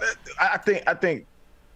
Not to cut you off, Billy, but like if you look at it's always something small, right? Like we misremember the letters of a book or the letter on a peanut butter. It's never anything big. Like, fam, there used to be 2 suns. I have proof. You know what I'm saying? It's never, and it's directly correlated to us having not good memory. Like we don't have good memories. Yeah, and I think a lot of people can have the same incorrect memories. It's not unheard of. Although I will say that the Fruit of the Loom logo absolutely used to have a cornucopia in it, and it doesn't. If you look at it right now, it's just a bunch of fruit. Well, the thing is, I think Hannaford's has the cornucopia. Well, I don't even know what Hannaford's is. Hannaford's is I don't know what a cornucopia is. It's the Horn of Plenty. No, Hannaford's. It's like anytime you see a Thanksgiving decoration. I got it. It's got that thing. No one really uses. I don't remember Fruit of the Loom having that in there. Or in the Hunger Games cornucopia. No one really remembers. I remember grapes. Yeah, I just remember all those dudes dressed up as fruit. Yeah, I remember grapes. I don't never remember a cornucopia being in there. People don't use cornucopias anymore. I'd like to see those brought back. The only time you see them is when they're centerpieces as decoration. Well, not this year. Not allowed to gather with your family for Thanksgiving. Don't forget that. Yeah, unless you're all vaccinated. Goddamn Biden. Fucking Biden, bro. It's Fauci. Oh, it's Fauci. Fucking Fauci. Did Fauci actually say, like... They asked him a couple weeks ago if families would be able to gather for Christmas. He said it's too early to tell. So, I got bad news, buddy. I was with my family for Christmas last year. So. I don't think Fauci is actually... Any of them niggas get COVID? Any of them niggas get COVID? Nope. I actually don't think that, like, Fauci said... That. Yeah, I don't think Fauci actually said, like, you're not allowed to gather with your family. The CDC did last year. I know they did for Thanksgiving. Yeah. That was last year when niggas was dying at a higher rate. Yeah, but Fauci said 2 weeks ago that it's too early to tell if we can gather for Christmas. But anyway, what are the real numbers? Are we getting more? Let's not get into this. R.I.P. Colin Powell. This is what this podcast is for. Yes, fully vaccinated Colin Powell. May he rest in peace. Well, hey, you don't need to do that because he had autoimmune cancer. Very sad. Truly devastating. A great American. May he rest in peace. You were Big T. I disagree wholeheartedly. Big T was so happy to find out that Colin Powell was vaccinated. That's disgusting. Yes, that's I can tell from the sound. I can tell from the sound of your voice. No, you were that's pumped sickening. when you saw the news that Colin Powell was double vaccinated and still died. You were like, "Fuck yeah!" No, that's sickening. No, great American man. May he rest in peace. He was a warmonger. This nigga killed hundreds of thousands of people. I don't think that's necessarily true. Another Mandela Iraq, effect. He literally said, like, we need to go to war in Iraq. We should do this. I think that he was very he was a good role model for a lot of people. I think he was a good individual in a lot of the stuff they did. But I think he lived a life that a lot of Americans could and should aspire to. Yes, in a way, up until starting the Iraq War. I think that, like, if you want to do what Colin Powell did, up until history's complicated. Up until that fall of 2002, I think that that's a fair thing to say. So history's complicated. You would not be saying that if it was your family that was murdered. There's no way you'd say that. History's complicated. Whose family was murdered? The hundreds of thousands of Iraqi citizens. Okay, well, yes. If my family was killed in a war, I would probably. I mean, I'm not pro an unjustified war. You know what? If we're gonna get, China's got a new fucking rocket that could put a bomb. Like, can we start getting together as a country and being like, hey, dude, they just took a fucking rocket, went all around the earth, and put a fucking bomb down. Tested rocket. Wait, walk me through what this is, because right now you just... Yeah, I'm you guys don't know about this? Are you in favor of preemptively striking China? Is that what you're saying? It sounds to me... Hey, listen, no, Big I'm T, saying we should get together as a country. China just took... China tests new space. We don't want the warning shot to be a mushroom cloud, right, guys? No, that's what I'm saying. Yeah, let's roll up. Let's get the band back together. Let's dig up Donald Rumsfeld. Let's get Paul Wolfowitz on the phone, and let's go start a fucking war overseas. I'm not trying to start a war. I think we need to get a little more Cold War action going on. We need a slump buster war. We need to start a war that we can fucking win and get our groove back for a second. You know, we gotta have a rebound war. That's not what I'm saying. I'm saying like literally like America should be trying to get back together because like they just rolled up with a. What do you mean get back together though? What do you mean? We're very divided. I think that's just all get on the same page for the most part. That will never happen. China tested a nuclear-capable hypersonic missile in August that circled the globe before speeding towards its target, demonstrating an advanced space capability that caught U.S. intelligence by surprise. That's not great. I don't like if we're getting caught by surprise. Yeah, I don't like that at all. That's not good. I thought the whole reason we were allowed to be like talk about these big issues were because we had no other issues. I highly doubt that, bro. I highly doubt they were sitting in their offices and like, oh shit, what is this on the radar? They were caught them by surprise. Was probably like, I was unaware that they were going to do this. Like that makes more sense. It sounds to me like we didn't know they could do it. Yeah, I don't like they could do it. Like niggas is tapping your phone and niggas put ads on your. Yeah, and meanwhile they're not keeping up with the Chinese missile technology. They're worried about my text. I could almost guarantee that they knew that shit was happening, bro. They do know more about like Big T's order history on Grubhub than they do about the Chinese rocket launchers. That's a concern to me. I got shadow banned on Twitter after I had a tweet went viral about Spotify and Google. I thought you were about to say I got shadow banned on Grubhub.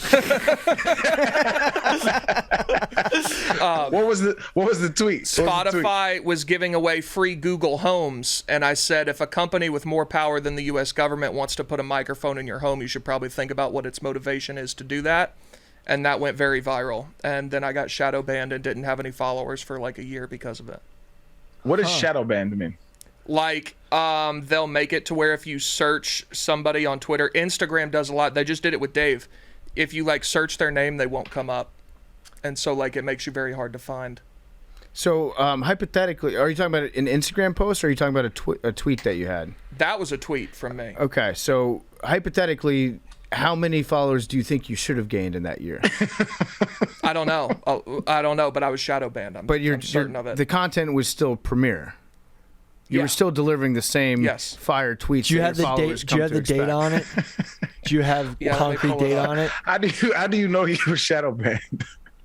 There's things that happen where your following goes up and down and it fluctuates naturally. This was October 23rd, 2019.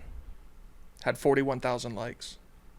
Okay, sick. Wow. And then you didn't get any more followers until last year? Yeah, I don't know. It was a minute, but I'm certain I was shadow banned. They didn't want the truth out there. And Big T was the facilitator of that truth. And we got to stop him. I think that I know for a fact I'm on a list somewhere. They've got me marked down. They're like, this guy's spreading truth. They. Yeah. The incels have one with me on it too. But yeah, so glitch in the matrix stuff.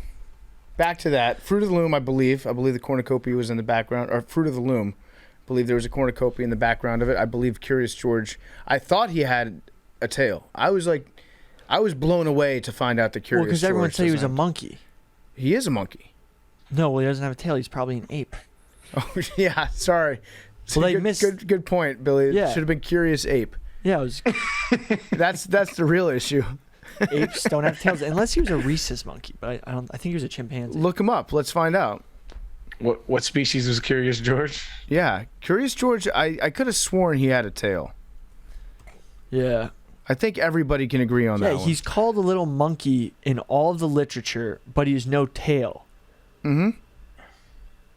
I don't think I ever remember watching it. Like, I remember it being on like in the background, but I was never like a Curious George fan. Yeah. What about this one? If I were to ask you, what color do you think chartreuse is? Describe chartreuse. Chartreuse is like a really light purple. I thought it was blue. Green. What? Got him. Blue. You think blue? I know. You know this one? Yeah. Arian, I'm with you. I thought that it was like light, like a pinkish purple. Chartreuse is green. The color chartreuse is green. It's like grass color. Blew my mind when I saw that. Well, I feel What? Yeah, so real life example of glitch in the Matrix right now happening to Arian's brain. there's a couple. By the way, there's one that I have no idea, but some people think What that is the one there's I'm thinking? 51 or 52 states. See that if you think there's 52 states and you say it's a glitch in the Matrix, no, you're just a fucking moron. Yeah, what would the 51st and 52nd states be? DC and Puerto Rico. Yeah, Okay. yeah. If you think that, you're just an idiot. Yeah, it's pretty dumb. I think they do deserve. I mean, we have 50 states. It's a nice round number. Yeah. 50 nifty United States. It's a song. All 50 states. I think a lot of people. I think it has to do with the map having Hawaii and Alaska, and then the mainland United States, and they're like, oh, there's 50 states, and they think it's the mainland. Oh, but then there's those two others. Yeah, So again, it's we're just describing stupid people. here. Idiots, yeah. Okay. What about the bonus states? When did Neil Armstrong die? Neil Armstrong. Oh no, he's still alive. He died recently? No, wait. When do most people think Neil Armstrong died? They have no. A lot of Is he people still- think he's still alive, and they had no idea he died back in 2012. Yeah, 2012. Yeah. A lot of people think that the Mona Lisa used to have a more pronounced smile than she does now. And now she's I thought that- angry looking. I thought that's what it was famous for because she didn't smile. Well, she's got like a peculiar look on her face. But a lot of people think that it was like a more obvious. Basically, people are just like telling the Mona Lisa you should smile more. You'd be a lot prettier if you smiled, honey. Yeah, there's a lot of misremembered movie scenes like Luke, I Am Your Father never happened. Yep. And then there's Life's Like a Box of Chocolates, never happened. Wait. Well, you're saying never happened. no, These things no, were no. said. They were Forrest said Gump- very. He said life was a box of chocolates, and the thing said, "No, I'm your father." Like they were said. They're just Forrest Gump slightly said, different. "Mama always said life was like a box of Right. chocolates. You never Yeah. know what you're going to get." My mother always said life was like a box of chocolates, but people think it's life is like a box of chocolates. Okay. So that's just verbiage. I mean, some of these are that's pretty close. stupid, but the thing is, this happens like it's. I want. There's a lot of false memory type scenarios that happen to a lot of people. False memory. Yeah, false memory. Like for example, Steven Tyler was listening to the radio one day and he heard a song, "You See Me Crying," on the radio, and he thought that it was a really good song and that Aerosmith should cover it. Mm-hmm. Aerosmith wrote that song. That's more to do with heroin, I think. That's like I spent 15 years completely blacked out. Actually, I'm jealous of rock stars like that, like Steven Tyler and Joe Perry. They get to go back and listen to Aerosmith for the first time and like rediscover it because they don't remember that shit. You know, Keith Richards said that when he was recording Satisfaction. You know, the iconic riff, the dun da da da da da da. He was just like passed out in a studio, waking up in between like heartbeats, and he was just like fucking around on his guitar. They happened to be recording as he was passing out in the studio. Woke up the next day and listened back to it, and he was like, "Oh shit, that's a really good riff. I don't remember playing that." And it became Which one is it? Satisfaction. The Wow. dun I dun can't get no. da da da da da da da da da da. Iconic song. What else do we have in terms of glitches in the Matrix out there? One of the ones I have that I thought, so I was wrong on until like a couple years ago, was Sex in the City. I grew up watching it with my mom, and I always thought it was Sex in the City, but it's Sex and the City. And those are one of those things where people have, or they claim to have, like merchandise, like books or like posters that say Sex in the City rather than and. Mm-hmm.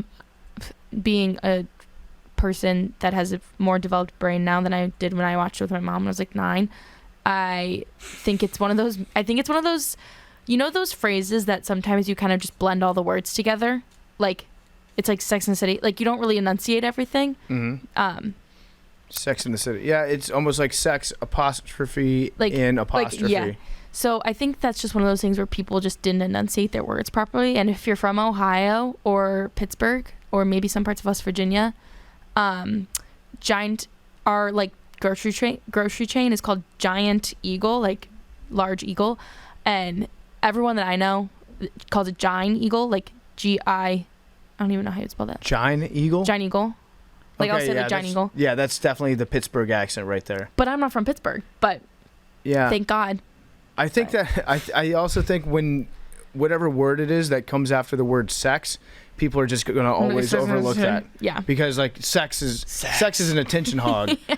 When you hear sex, my brain is still thinking about the word sex 10 seconds after it's been said. I'm like, oh, remember when that person said sex? That was cool. Well, that's when I started watching. It was when people would say sex, and I was like, holy shit. But this false memory thing has had a huge impact on a lot of people started to go to therapy in the 80s.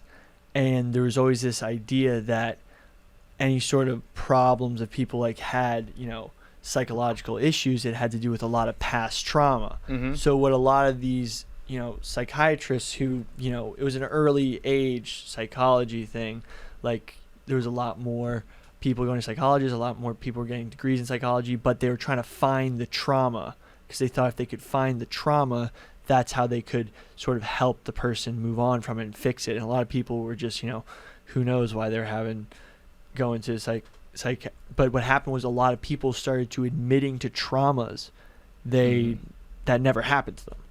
So people would say that they remembered abuse because they were very much prompted by their psychiatrists who were trying to get like to the root of a problem or whatnot to see if it was there. Yeah, like false memories being implemented. That's something that can happen, I think. Like, did anybody ever do this to you? And then it's sort of, and a lot of it happened, and it ended up getting a lot of people who were totally innocent in trouble. But I'm not saying. Is this a study that's happened? No, it's a study has said. So, no, they talk about it in like Psych 101 too.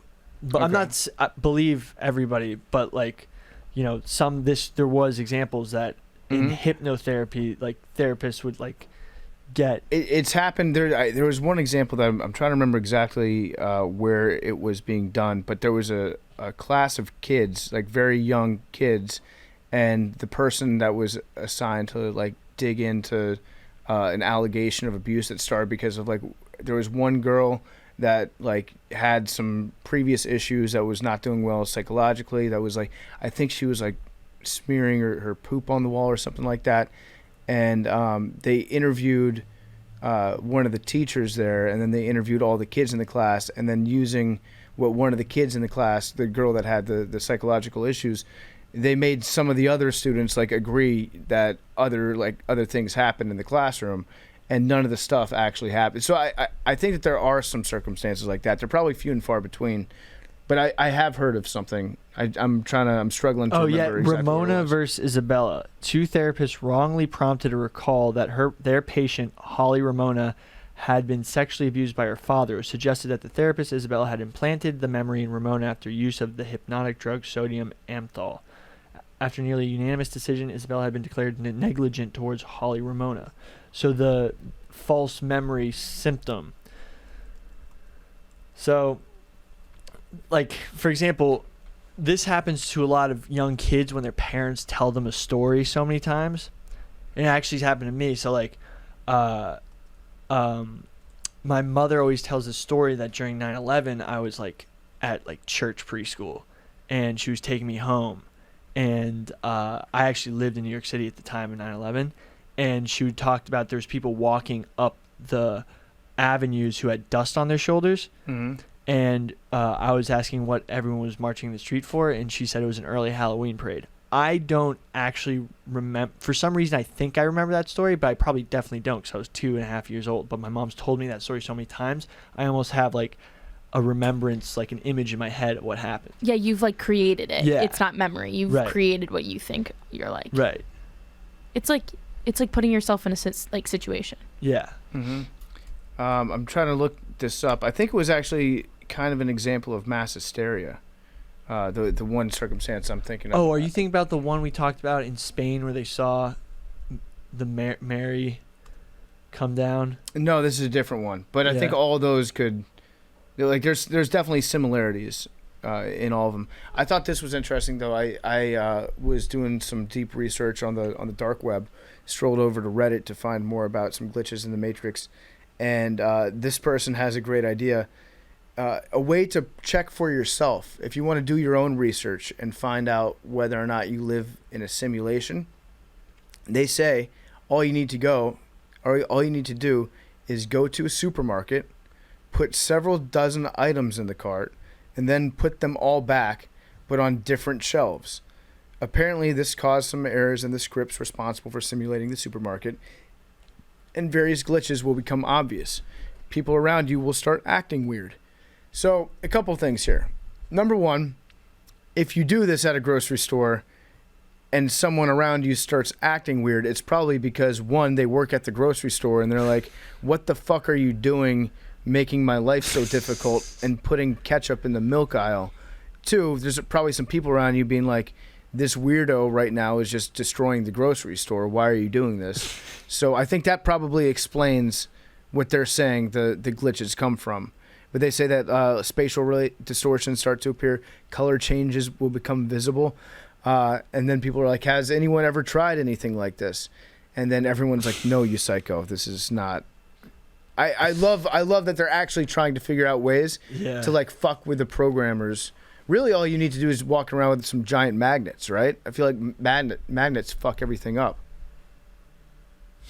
Isn't that all you need to destroy a computer? It's a big enough magnet. Oh, speaking of the robot dogs and the robots, do you see the robot dog that has a gun now? Yeah, this is bullshit. Yeah, I agree. A robot dog that has a gun? What the fuck does that They mean? strapped a gun onto one of the robot dogs, so they've officially weaponized it. But wait, Big T, shouldn't it be that dog's right to own a firearm? No, it's not an American. Holy shit. No, this is definitely one where we can all agree the robot dogs are bad. Americans?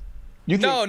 But that's a guaranteed right to us in our Constitution. All dogs are bad, even robot dogs. Yeah, that's actually super fucking scary because humans know like what's right and what's wrong and have a very like for example, like watching the protests over the summer, we saw, a lot of riot police officers like crying during protests and like not wanting to be like have to do the riot policing and whatnot. There was that one in Boston, but a robot will fucking I don't see much empathy or humanity. The robots wouldn't cry. Yeah. So another reason why I'm carbonist. I'm starting to agree with Billy that I'm carbonist too. Yeah. I don't trust the robot dogs. I don't trust the robot soldiers. They had one trotting around on East Harlem. They had one in like NYPD stickering, just running around, and it was really uncomfortable. Isn't this one of the most obvious, most like blatantly bad things that we can be doing? Everyone looks at this stuff and is like, bad idea. Yeah. Robot dogs with guns on them, very bad idea. Why are we doing this? What's the demand for robot dogs out there? What companies are buying up all the robot dogs? Or is this just like Jeff Bezos inventing robot dogs, counting on civilization to get so bad that we're going to need robot dogs? Like, what is the driving force behind the development and distribution of robot dogs? It's that company Boston Dynamics that like created the other robot that can do gymnastics. Yeah, but why? Why? Is there an active marketplace right now? Like when they see this robot dog, is some purchaser lining up with a big fat check? Yes. Yeah. And like, for $75,000. I'll take all the ones that you have. Well, we need to find out who are purchasing these robot dogs. Okay, hold on. I'm going to tell you right now. So the NYPD got a robot dog, and the thing is, like when you go around New York City and you know that blue NYPD white background, like they have the color scheme. When you see these robot dogs with like the silver or like a white and red Boston Dynamics like wraps on them, it's not that real. But when you see one with an NYPD wrap on it and it looks like a police car, you're like, whoa, that blows your mind. That it's real. Like now it's really real. Like somebody gonna take a bat to that and beat the shit out of that. I hope. Matter of fact, I'm calling for it on everywhere. APB. Beat the shit out of those robot dogs if you see them. Robot dogs are trash. Yeah. Beat them. So I'm reading an article about the Boston Dynamics dog. Its name is Spot, which seems too... You can't do that. You can't name a dog like that. Don't try to make that cute. Nope, you can't make it cute. Yeah. Name it like A123. Yeah, name it Death Canine. Yeah. And Name it after, what's Elon Musk's son's name? Oh, XAE12, but they call him Ash. Yeah, name it that. But it says in here that Spot is made for like businesses, so it's not. I mean, I kind of duh, but like, it's not made for just us to buy, and it's mainly just. It's made for a bank. Like, there's all these banks need robot dog. Like, what kind of business? It says that it's. Are you in that you need to purchase thousands of robot dogs? It says it can go into places that are unsafe for humans. So early adopter testers use Spot to monitor remote environments inside of mines and offshore oil rigs. Okay, great. So I get that. Places far away from humans. Okay, so that would be, you would need approximately 5 robot dogs at the most. But then it says no one should ever. There's no scenario I can envision for mass like production. blimps. where you need. Yes, there's no situation where I can imagine a single company needing more than 5 robot dogs. The robot can even perform on stage at theme parks. Fuck no. Now they're really trying to just sell dogs at this point. Wait till they start making robot dogs that can do robot podcasts. No, Then we fuck. should See, really, it's a slippery slope. First, they're taking the jobs of police officers. Yeah. And next thing you know, they're going to be coming on here and bullshitting about the Mandela effect. Exactly. Can I ask a question about things Fire. like this? I would honestly, I would listen to a podcast hosted by robot dogs. 100%. Yeah. That should be fire. It's a great idea. I have a question about things like this, like the Boston Dynamics company that makes Boston Dynamics scares me because they're going to be the people that are like ruining us. But with companies like that, when they're like trying to make things like Spot or like those weird gymnastics robots, in what situation does this end well? Well, what they're trying to do right now is they have technology that they're trying to find a way to find a niche for it. So they just have technology and they don't know what to do with it, pretty much. Yeah, like like dogs. Like, think about Facebook. Like, Facebook had technology and had a platform, and they were trying to find the best way to monetize it, which ended up not being just ad revenue, but like selling data to Palantir. Yeah. So they have this dog, and they're trying to find the best way that they can start mass producing these dogs and sell them, so they can get like make an IPO, and then the original founders And then it all goes back. percent becomes worth so much more when they start selling it.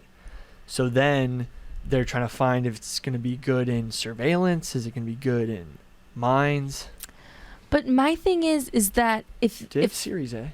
If Boston Dynamics or whatever company makes these crazy things, at what point is there like a stopping point so they don't take over? Am I being like crazy? So if Yeah, you are. I am. Yeah. Like they'll No, never take over. I'm being paranoid. Boston Dynamics. You think they're gonna have like a whole bunch of like Iron Man suits and just like No, but I think one could go rogue. But is that me being like in the middle of Planet of the Apes or something that's crazy? I'm not concerned about them going rogue. I'm concerned about, first of all, the mentality behind somebody who has a desire to purchase 10,000 robot dogs. Yeah. And then what that person's going to then program the 10,000 robot dogs with guns attached to their head. That's what I'm like. That could happen. No, I don't think it won't be anything in mass like. Or it won't be my they're lifetime.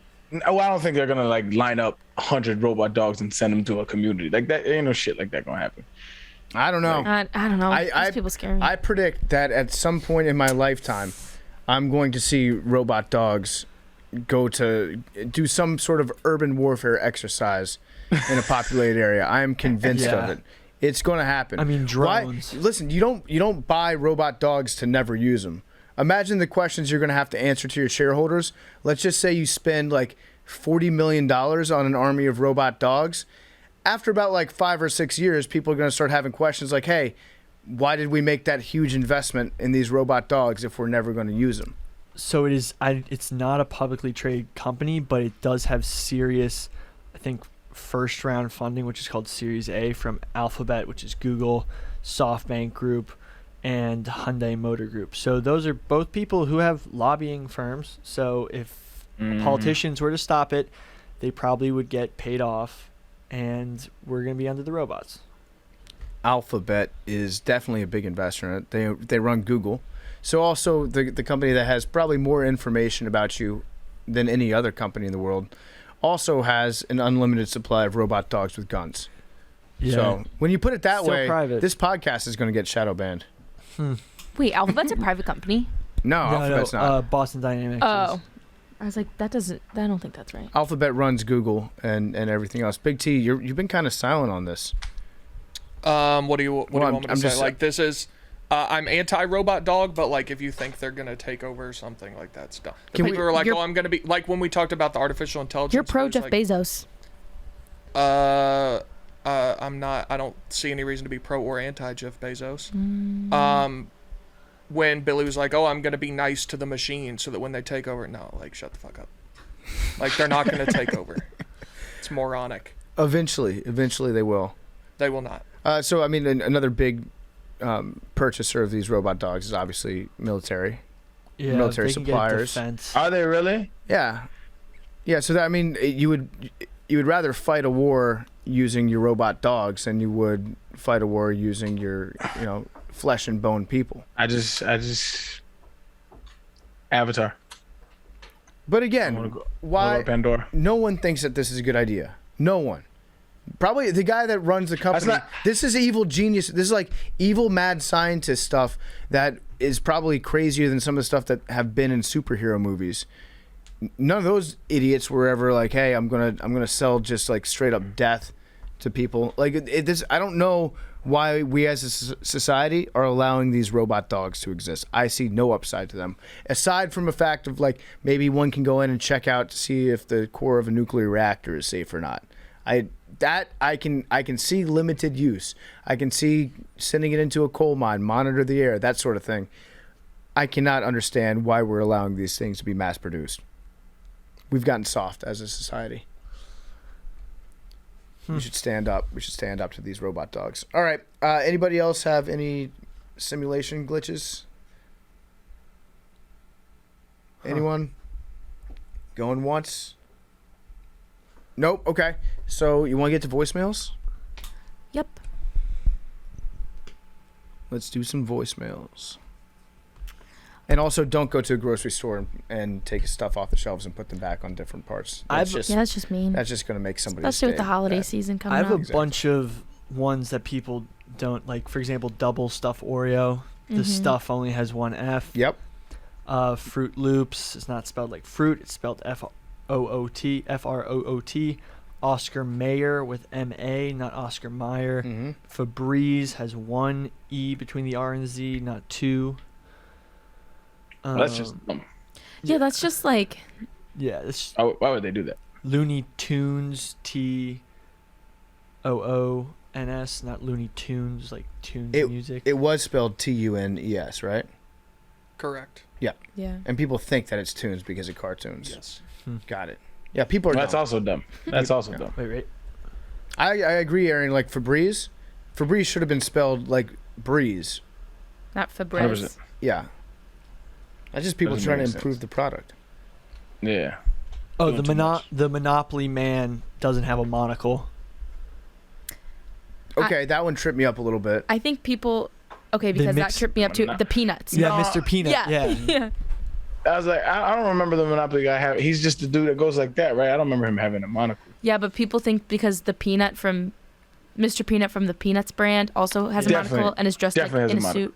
Yeah. Definitely has a monocle. Wait. Well, there are two They other both things. have a top hat, right? They've got top hats. Also, you just associate rich people with wearing monocles. And suits. in the movie Ace Ventura 2, he punches a guy out, and then he's got a monocle on. And he goes, "Look at me, I'm the Monopoly man." So that probably is. By the way, if you want to watch a movie that has not aged well, highly recommend Ace Ventura 2. Yep. Yeah. If the premise of your sequel is like, okay, it's the first one, but he's going to go to Africa instead, that's usually like a big place where you can be like, maybe let's pump the brakes on this and reevaluate. But yeah, has not aged well, to say the least. Jim Carrey's still a very funny guy, hilarious comedian. Genius. Yep, absolutely. Okay, we ready for some voicemails? Yep. Okay. Also, if you want to call, it's 347-560-0401. I accidentally put 346. It's 347-560-0401. And I like listening to them every week. So call us. Okay, here's the first one.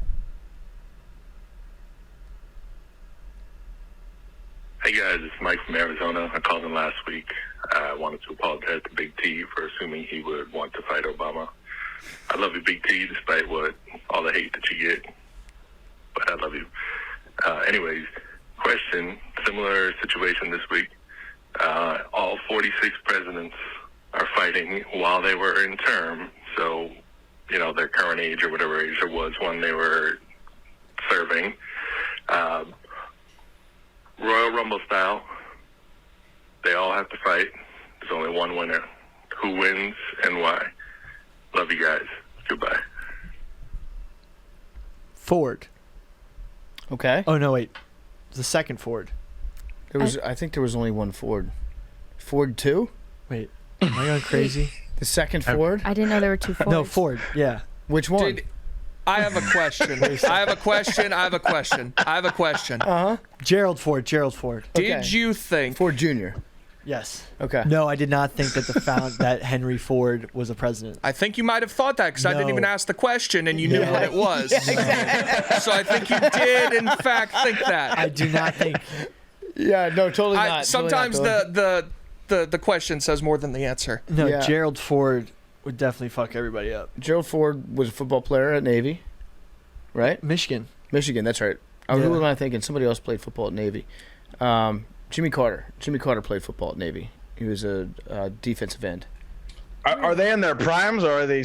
It's when they were serving. So like Donald Trump would be pretty much his age. Joe Biden would be how old he is now. Mm-hmm. So Ronald Reagan would be 40 or however. Do you get weapons? It's Royal Rumble. So. But you can cheat. You can sneak a weapon in, maybe. I think in this we'll do no weapons because there were such different weapons throughout history. No weapons hand on hand, like just.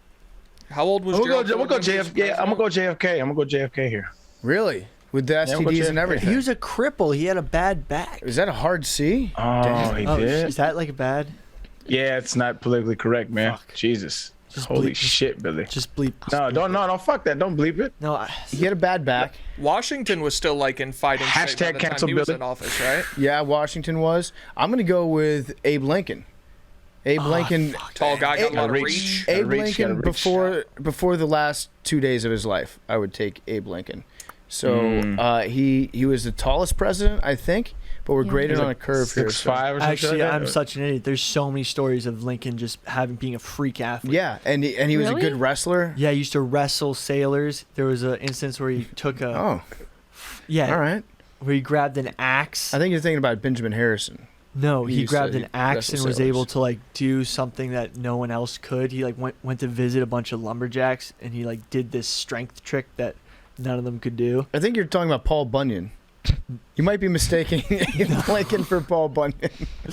No. So Lincoln was 6'4", but Washington was 6'2". I'm gonna go George Washington. He was still in fighting shape. Washington definitely could how throw old hands. was it? I thought he was a little older, man. I have no idea. How old was Washington when he served? Like, let me check. I mean, it wasn't very long after the Revolutionary War where he was out there kicking ass. So. He was 57. I think he was still. Pushing it. And how old was Lincoln when he served? Lincoln was a beast. Yeah, Billy, it's kind of embarrassing that you Yeah, didn't pick I Lincoln. can't believe I forgot that he had the strength of a giant. He picked up an axe and held it at arm's length with the extremity of the handle with his thumb and forefinger, continuing to hold it there for a number of minutes. The most powerful sailors on board tried in vain to imitate him. See, in my head, Lincoln is like a tall, lanky motherfucker. Yeah, but he had that like string bean strength. That's Yeah. a thing. Yeah. He was a very angular dude. Probably some elbows that could do some damage. He was built like John Bones Jones, kind of. What about? You want a legit like Mandela effect? Where's Lincoln from? So this is one of those things where, like, Nebraska. 5 states claim Abe Lincoln. Where is he actually from? Isn't it I think, Indiana, Nope. I think Illinois? Nope. he's from Tennessee, Kentucky. Kentucky. Oh, There are 2 presidents from Tennessee. Do you know who they are? One would be Andrew Jackson, Yep. Old Hickory, Yep. and then the second. Shout out Old Hickory, Tennessee. That's where I'm from. The second is. I thought he was from Georgia. Oh yeah. I grew up in Georgia, but then like I went to high school in Nashville. So when people ask me where I'm from, I say Nashville. Huh? Who was the second president from Tennessee? Same initials. Al Gore. Vice president from Tennessee. Andrew Johnson. Andrew Johnson. Okay. You know what? American politics hasn't devolved. Lincoln also got physical at his first political speech ever at Pattsville, right outside Springfield. A fight broke out in the crowd, and Lincoln saw a friend about to get pummeled. Wrote historian Donald, quitting the platform, he strode into the audience, seized the accident by the neck in the seat of the trousers, and as one witness remembered, threw him 12 feet away. 12 feet. Okay, but can I also... Cap. Yeah, what about, like, the fact that, 1861 or whatever, when he was elected, I feel like not a lot of people were, like, that strong. Yeah. And everyone that was probably strong died in the war. Also, let's not forget relative strength. Teddy Roosevelt. Teddy Roosevelt was That's a good one. was a beast. Oh, that's a good one. He got shot during a speech and finished the speech. I don't think he wasn't that tall though. He was like 5. What? Yeah, he got shot like in his chest. He was giving a speech and then he saw the person get apprehended and then he continued on, finished the speech, and then went to the hospital.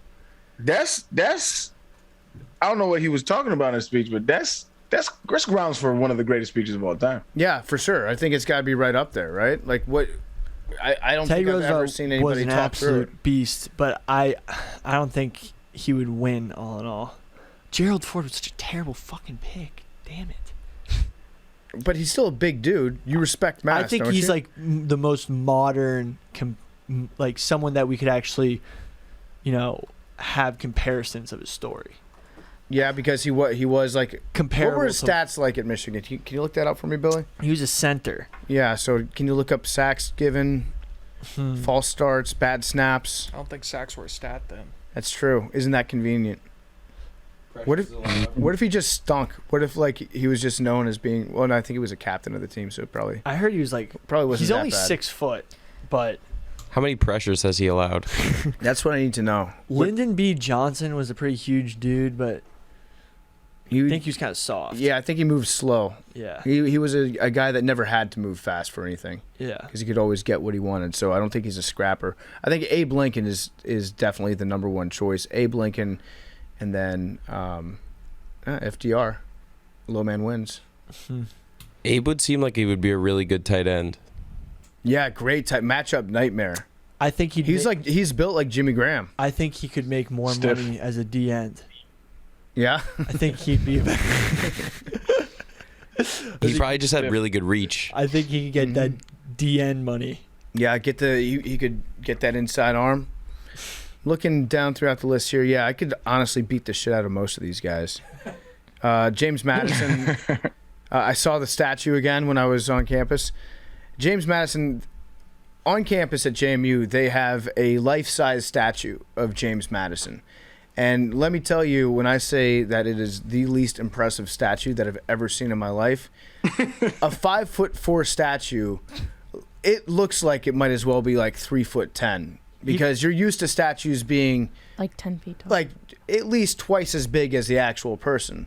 But no, a 5'4" statue is enough to take your breath away and be like, just don't have a statue at all. If you're going to have such a bad idea. That's a bad idea. Yeah. You're supposed to immortalize them and make them bigger than life, and you just made a regular ass nigga.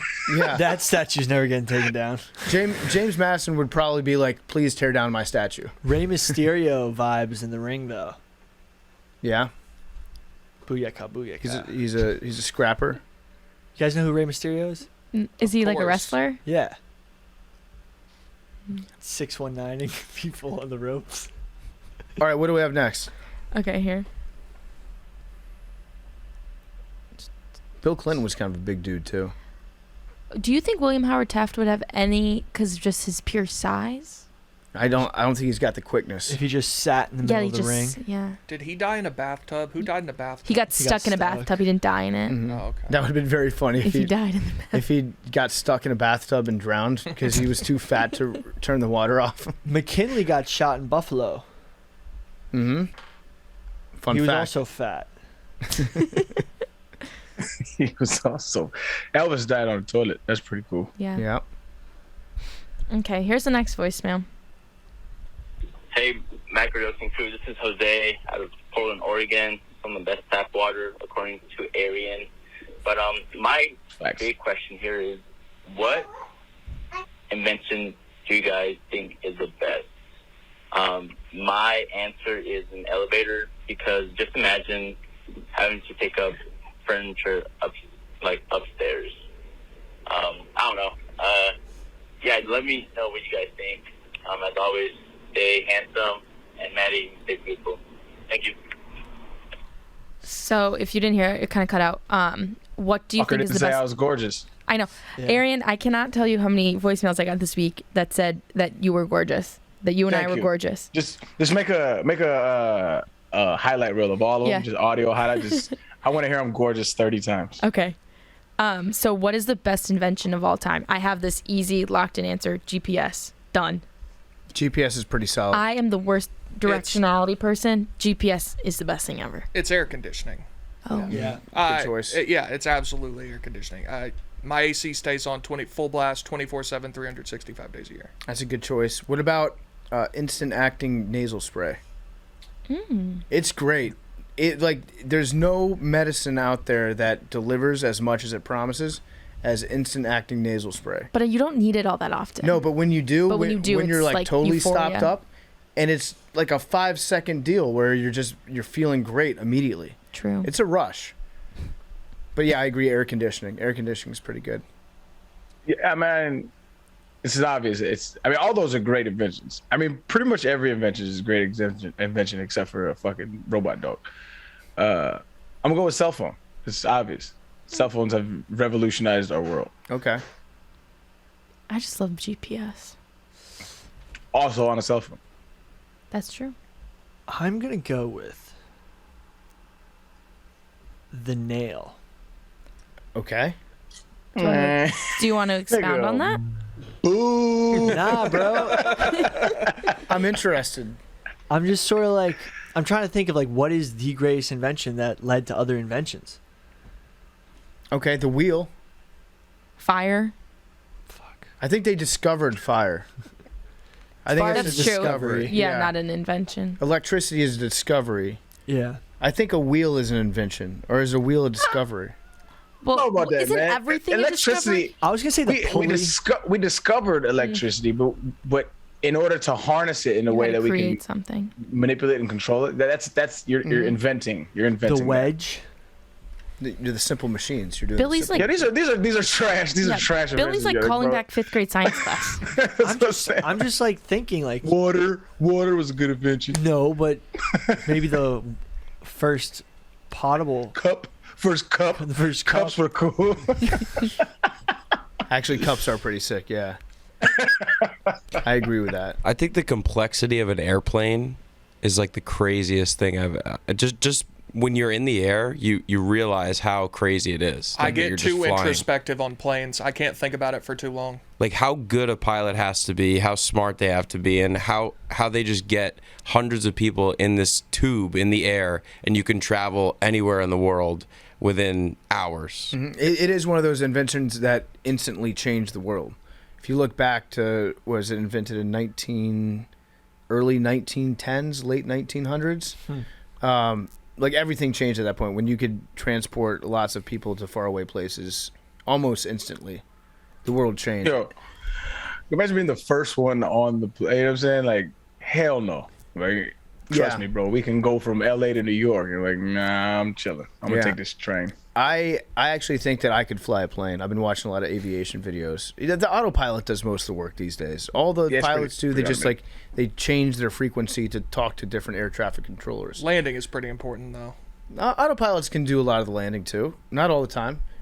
I kind of wish that sometimes I'm like, I love my job, but sometimes I get anxious that I'm not learning enough skills. Whereas if I like started flying planes right now, like over a certain amount of time, I'd be able to fly like a jumbo jet. Mm-hmm. Yeah. But how? Like You can take flight lessons. I know, but I'm just talking to a microphone. He's married to the game. Yeah. You're a blogger now. You have to True. live Billy, with that. you could definitely take flight classes though. Yeah. Those are like That'd actually be a sick video It'd be series great. to do here. Just Billy being like, "Hey, I I just want to know how to fly. You have to teach me how to take off or land. No. Try to do that. I'm just trying to get Billy arrested. Just like Amelia Earhart it. Yeah. Allegedly. Or Helen Keller, sorry. Amelia Earhart actually did fly plane. No, I would. Yeah, so she actually did. Yeah. I would love to see you get your pilot's license. I might be interested in doing something like that. No, I don't want to do that because hear so many stories about like people in small planes going down. But then don't get your own small plane. Yeah, but like, what am I gonna do with Have this it? pilot license? Imagine if you just pulled out in random conversation. You're like, oh yeah, well my pilot's license, blah blah blah. Yeah, but That's then you're like JFK Jr. Like, yeah, like I can fly a plane. Oh, you want to get out to somewhere for the weekend? Let's go. Let's go. Too soon. I don't really do private planes like that. Yeah. Arian's the only one of us here that like has the ability though to like actually be like, I'm gonna go on a private plane now. I think I'm flying on a private plane this Thursday. Okay. But that's a private jet. These little Cessna 1 engines. Yeah. That's no bueno. Where are you going on a PJ? I'm going out to Denver, Colorado. Oh, are you going? Punk. Are you going to the Denver Browns game? No, the game's gonna be in Cleveland. Going to Denver, we're gonna play a show out there. Our band Pop Punk is playing a show on Thursday night, I think, and then we're playing one Friday. Denver Airport. Yeah, I'll have to. I think we are flying to the Denver Airport. Yeah. You definitely. You're in a band? Yeah, I'm in a band. We're called Pup Punk. So it's me, this other guy Roan, this other guy Frankie, and then Robbie Fox that all work here. And so we used to play a bunch. We haven't played in a couple years. We're getting the band back together, and we're literally getting it back together. Going out to Denver this weekend. I think we're playing a show in Denver. I'm like 99% sure about that. That's fire, bro. It's gonna be a good time. I'm pretty excited about it. I heard you were through the grapevine. Yep. Okay, cool. I'm excited about it. We got practice actually right now, which is why I got to start getting wrapped up. If you guys want to finish the voicemails after me, okay. They're actually waiting for me right now. I'm a little bit late running, but I don't want to wrap this up because you guys are doing such a good job. We can finish this. Do you mind? Do you want to do one more or just end the show? You guys can keep going. Yeah, I have 2 more. We can do. Oh, okay. Keep going. Or I mean, you can do however many you want. Okay, Big T, you're in charge. Oh, God. All right. I don't know what that entails, but go to the next voicemail. Oh, okay. Wow, you're authoritarian. Yeah. Okay. All right, next voicemail. Hey, guys. And Mad Dog. CJ, big fan from out in Central California. I just wanted to see if y'all had ever heard about the theory that in the late 1980s, Ronald Reagan replaced all the birds in America with government drones, and birds aren't real. You guys should check out the Instagram if you're not familiar, but just wanted to see if y'all had heard about that and what you think. Appreciate the episodes. Always enjoy listening. Have a good one. I have a very strong opinion on this voicemail. I have heard of that. It was I saw it off of a it was like a news clip, and some dude was like explaining to some news reporter how like the birds aren't real, and Buddy thought, he's like, you're serious, aren't you? You're serious? And he's like, yeah, birds aren't real. He's like, I thought this was a parody, but yeah. Probably the dumbest shit I've ever heard. The dumbest. All of the birds died in 1984 when Ronald Reagan killed them and replaced them with spies. The birds work for the bourgeoisie. My question is, where are the bird bodies? What? Where are the bird bodies? Well, that was like in 1984, so it was almost 40 years ago. So they're gone now. No, but like for example, chicken. So you're saying like where's the like carcass that they used to put in the spy thing? Right. So like for example, like they hid that somewhere. Chickens are still like this. This is just like one of the worst, like joke, conspiracies that doesn't even make sense. Yeah. Very. Have you guys ever seen a baby pigeon? Yeah. I haven't. Because they look like. Well, they don't really have them like. We probably have them away from humans. Like they run away from humans when they get close. Why would they have babies by one? You can have, maybe if you were like pigeons aren't real. Yeah. Okay. So let's wormhole it. Pigeons aren't real. I've dealt with enough fucking bullshit pigeons in this city to know that pigeons are big real. T. They want shit from you. Yeah, they're the worst. They could be. The government may have trained the pigeons somehow. I wouldn't discount that offhand. I wouldn't be shocked if the New York City pigeons were working for the NSA. Like a government trained pigeons. Absolutely. Surveilling the city. Gradually and then suddenly. Remember that. I will not remember that. I will sleep on that all day. Okay. Yeah, so that's absolutely one of the worst conspiracy theories ever. I like that conspiracy theory. I think it's interesting. It's funny. It's funny. Do I actually believe it at my core? Maybe not. But I do think it's funny. And I think it's interesting. Also, have you seen the viral video of it? Like where it's like all of the birds died in 19. That's like the best part about it. Send that to the group. I haven't seen that. Okay, hold on. I'll send it right now. There's like shirts for it. Like I want to get a Birds Are Spies shirt. I had a homeboy I grew up with who was like dead ass serious and was afraid that birds was gonna take over. Was like dead ass serious. Like had a whole story and everything. I just sent it in the group. It's the main thing is it's like a funny video that guy made. Oh, I know what you're talking about. Yeah. All right. Okay. You got one more voicemail? One more voicemail. What's up to the best looking podcast around? This is Trevor from Southern California, and I got a question for you guys. So if you got to travel back in time twice, but one time you couldn't change anything, you're just a fly on the wall, where would you go for that?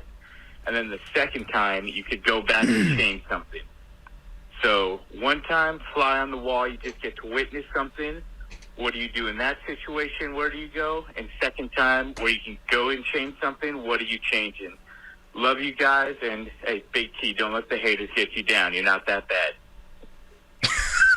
I think I appreciate when people are like, Big T, I don't hate you as much as other people.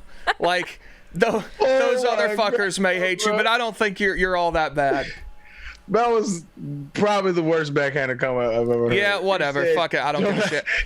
Don't let the haters get you down. You know how many haters? Not that bad. You know how many haters I've ever met that were doing better than me, Arian? Not a fucking how many? One.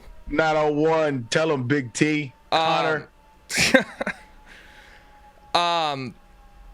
So do you guys get the voicemail? Yeah. So if I couldn't change anything, I'm fascinated by Civil War history. I like that period of American history a lot, so I would probably want to go see a Civil War battle or something. Maybe the Revolutionary War though, because that's kind of cooler. Yeah, Revolutionary War. And you want to go back in time and watch a war? I mean, that's like the coolest part of American history was the Revolutionary War. What, nigga? Like, you wouldn't want to go watch George Washington cross the Delaware River and go fuck up the Redcoats on Christmas when they thought like we were just taking a break and then we went and just absolutely kicked the shit out of them? What do you think happens in war, bro? Like, niggas get bodied. They die. You want to go watch people die? Well, when you phrase it like that, it's not representative of what I'm saying. But, I mean, if you want to get down to the nitty gritty, okay, let me phrase it this way. I would like to go and see Boston during the Revolutionary War or something. Just like around the town, just get the vibe, you know? You would want to just see what life was like then. Yeah, go talk to some people, see what the scuttlebutt is around the shop, you know? Go hang out at the barber shop for a little bit. I got you. Now, if I could also go see George Washington fuck up the Redcoats, that would be sick. But I'd also just like to go get the vibe around town. I don't think you would like it, man. I'm just being honest. Well, I mean, it's not like I'm participating. I can just check it out. You would be participating, because you low key cheering for them. Then you'd be cheering them. But in this scenario, Big T is like a ghost and can't do anything. Right, right. Cheering. That's wild. So in the one where I can change something, that's interesting. I don't know. Y'all go around and I'll think of that one. My going back and not doing anything would probably be sometime during King Tut's reign. I would like to just kind of like Big T, go to the barbershop if they had a barbershop, you know? Just check the vibe of the city, man. I'm obsessed with Egyptology. And if I could go back and change something, I don't think that I would, actually. I don't think I would change anything. That's pretty deep. Thank you. Whether you would change something but like saying that you wouldn't, that's kind of a deep thought. Yeah, I don't see the reason to. Life has transpired as it transpired, and I'm made my peace with it. Billy? Coliseum, to be fly on the wall, just see the games. I mean, well, y'all motherfuckers is violent, man. I know it's violent. I mean, God damn. But a lot of the Coliseum violence we now know, like, not gladiators didn't die that often. So maybe you're catching them on a day where no one's dying. Yeah. No, I mean, you want to see somebody die in that motherfucker. I mean, they say that it was the greatest sporting event on earth. Like, you say you want to go to, like, you know, Super Bowl. The Super Bowl or like a huge SEC football game. The atmosphere is insane. Like, the Coliseum atmosphere must have been insane. Mm-hmm. How much people did it seat? It seated, let's see, like a ton, a ton of people. Like the equivalent to some bigger stadiums. 50,000. That's pretty cool. Like an NFL stadium. And these guys, how much is the stadium at UT? Neyland? 102, 455. 102. But you could tell that place was jam packed when they had the Coliseum, and having the Emperor there. How could you tell? How could you tell? Well, you could imagine they didn't have the best security, so you just have everyone in 50,000 is a loose. Yeah, 50,000 is just how many people could sit, but they probably packed that place. So let's say they double that and do 100,000. But that's seats. It said it can hold 50,000 people. So probably more. Also, we have to remember that the Coliseum, though, it's like not like modern day stadiums. Like the Coliseum, at some point, I'm sure has a weight capacity. True. But they probably never. I'm sure. I mean, they were built to last. Yeah, I mean, it's still around. So I've come up with mine that I could change. I thought about saying "Kill Baby Hitler," but I think the actual answer. I'm taking some liberties here in terms of how this works, but we're time traveling, so I feel like that's okay. I would want to go to like Isaac Newton or Da Vinci or somebody like that, and just tell them about all the shit we have now and just like see what they'd come up with. Like if I could explain to them like how the internet works, how computers work, you know, and the like, and just see like what if they could do anything with that. Does that make sense? Yeah, actually it does. Because Newton was fascinating because he knew what gravity was, but he didn't know how it worked. Yeah. Right? And that's what Einstein did, and that's why Einstein was famous, because he figured out how it worked to a certain extent. And so, like you're saying, give them the knowledge of today and see what they could do with it. Yeah, if I could just transfer all the knowledge that we have today to let's go with Isaac Newton. Like, just see what he come up with. Newton's in the running for being one of the smartest motherfuckers that's ever lived on this planet. Like, that motherfucker was insanely smart, dog. He also just was like celibate. He was an incel. He was. Newton was an incel. Wow. He just sat in his he just sat in his study all day and fucking thought about shit, calculated shit. Very powerful. Insane. Part of me would want to see how things were built without like modern machines, like how long it took and like and stuff. Yeah, exactly. Just like stuff like that really interests me. Giant. I take mine back. Fuck Egypt. I would want to go back to the first dude that realized that started his own fire. Like the first human ever to start his own fire. That would be fire. Huh. Literally. Yeah, literally. Is that it? That's it, T. All right, I guess I got in the show. I was left in charge when PFT had to go to his band. Had to go to his band practice. Send us home, baby. That might be the best part of the episode is Arian realizing your name is Connor. Yeah. Shit, I had no fucking clue, though. And when I followed you on Twitter not too long ago, Arian went forever without following me on Twitter. I never said anything about it because I'm not that guy, but it was a very long time. How do you know? You just checking on me every day to see if I would just like occasionally come across your page when we'd tag you in something for the podcast. And I was like, oh, still doesn't follow me. It's like I thought we were pretty good pals. Arian just followed me a couple weeks ago. I don't like. I know. I know. But we good. I follow everybody here, don't I? Mm-hmm. I'm pretty sure. I think so. Yeah. Arian, I just want to say thank you for the follow. Doesn't matter how long it took. Yeah, man. You know, we got a nice little community going on, man. I'm one of the guys. All right. Well, thank you everybody for listening. Love you guys, and we'll be back next week. We'll be back on Thursday. Peace. Art of War. Follow us. Whoa.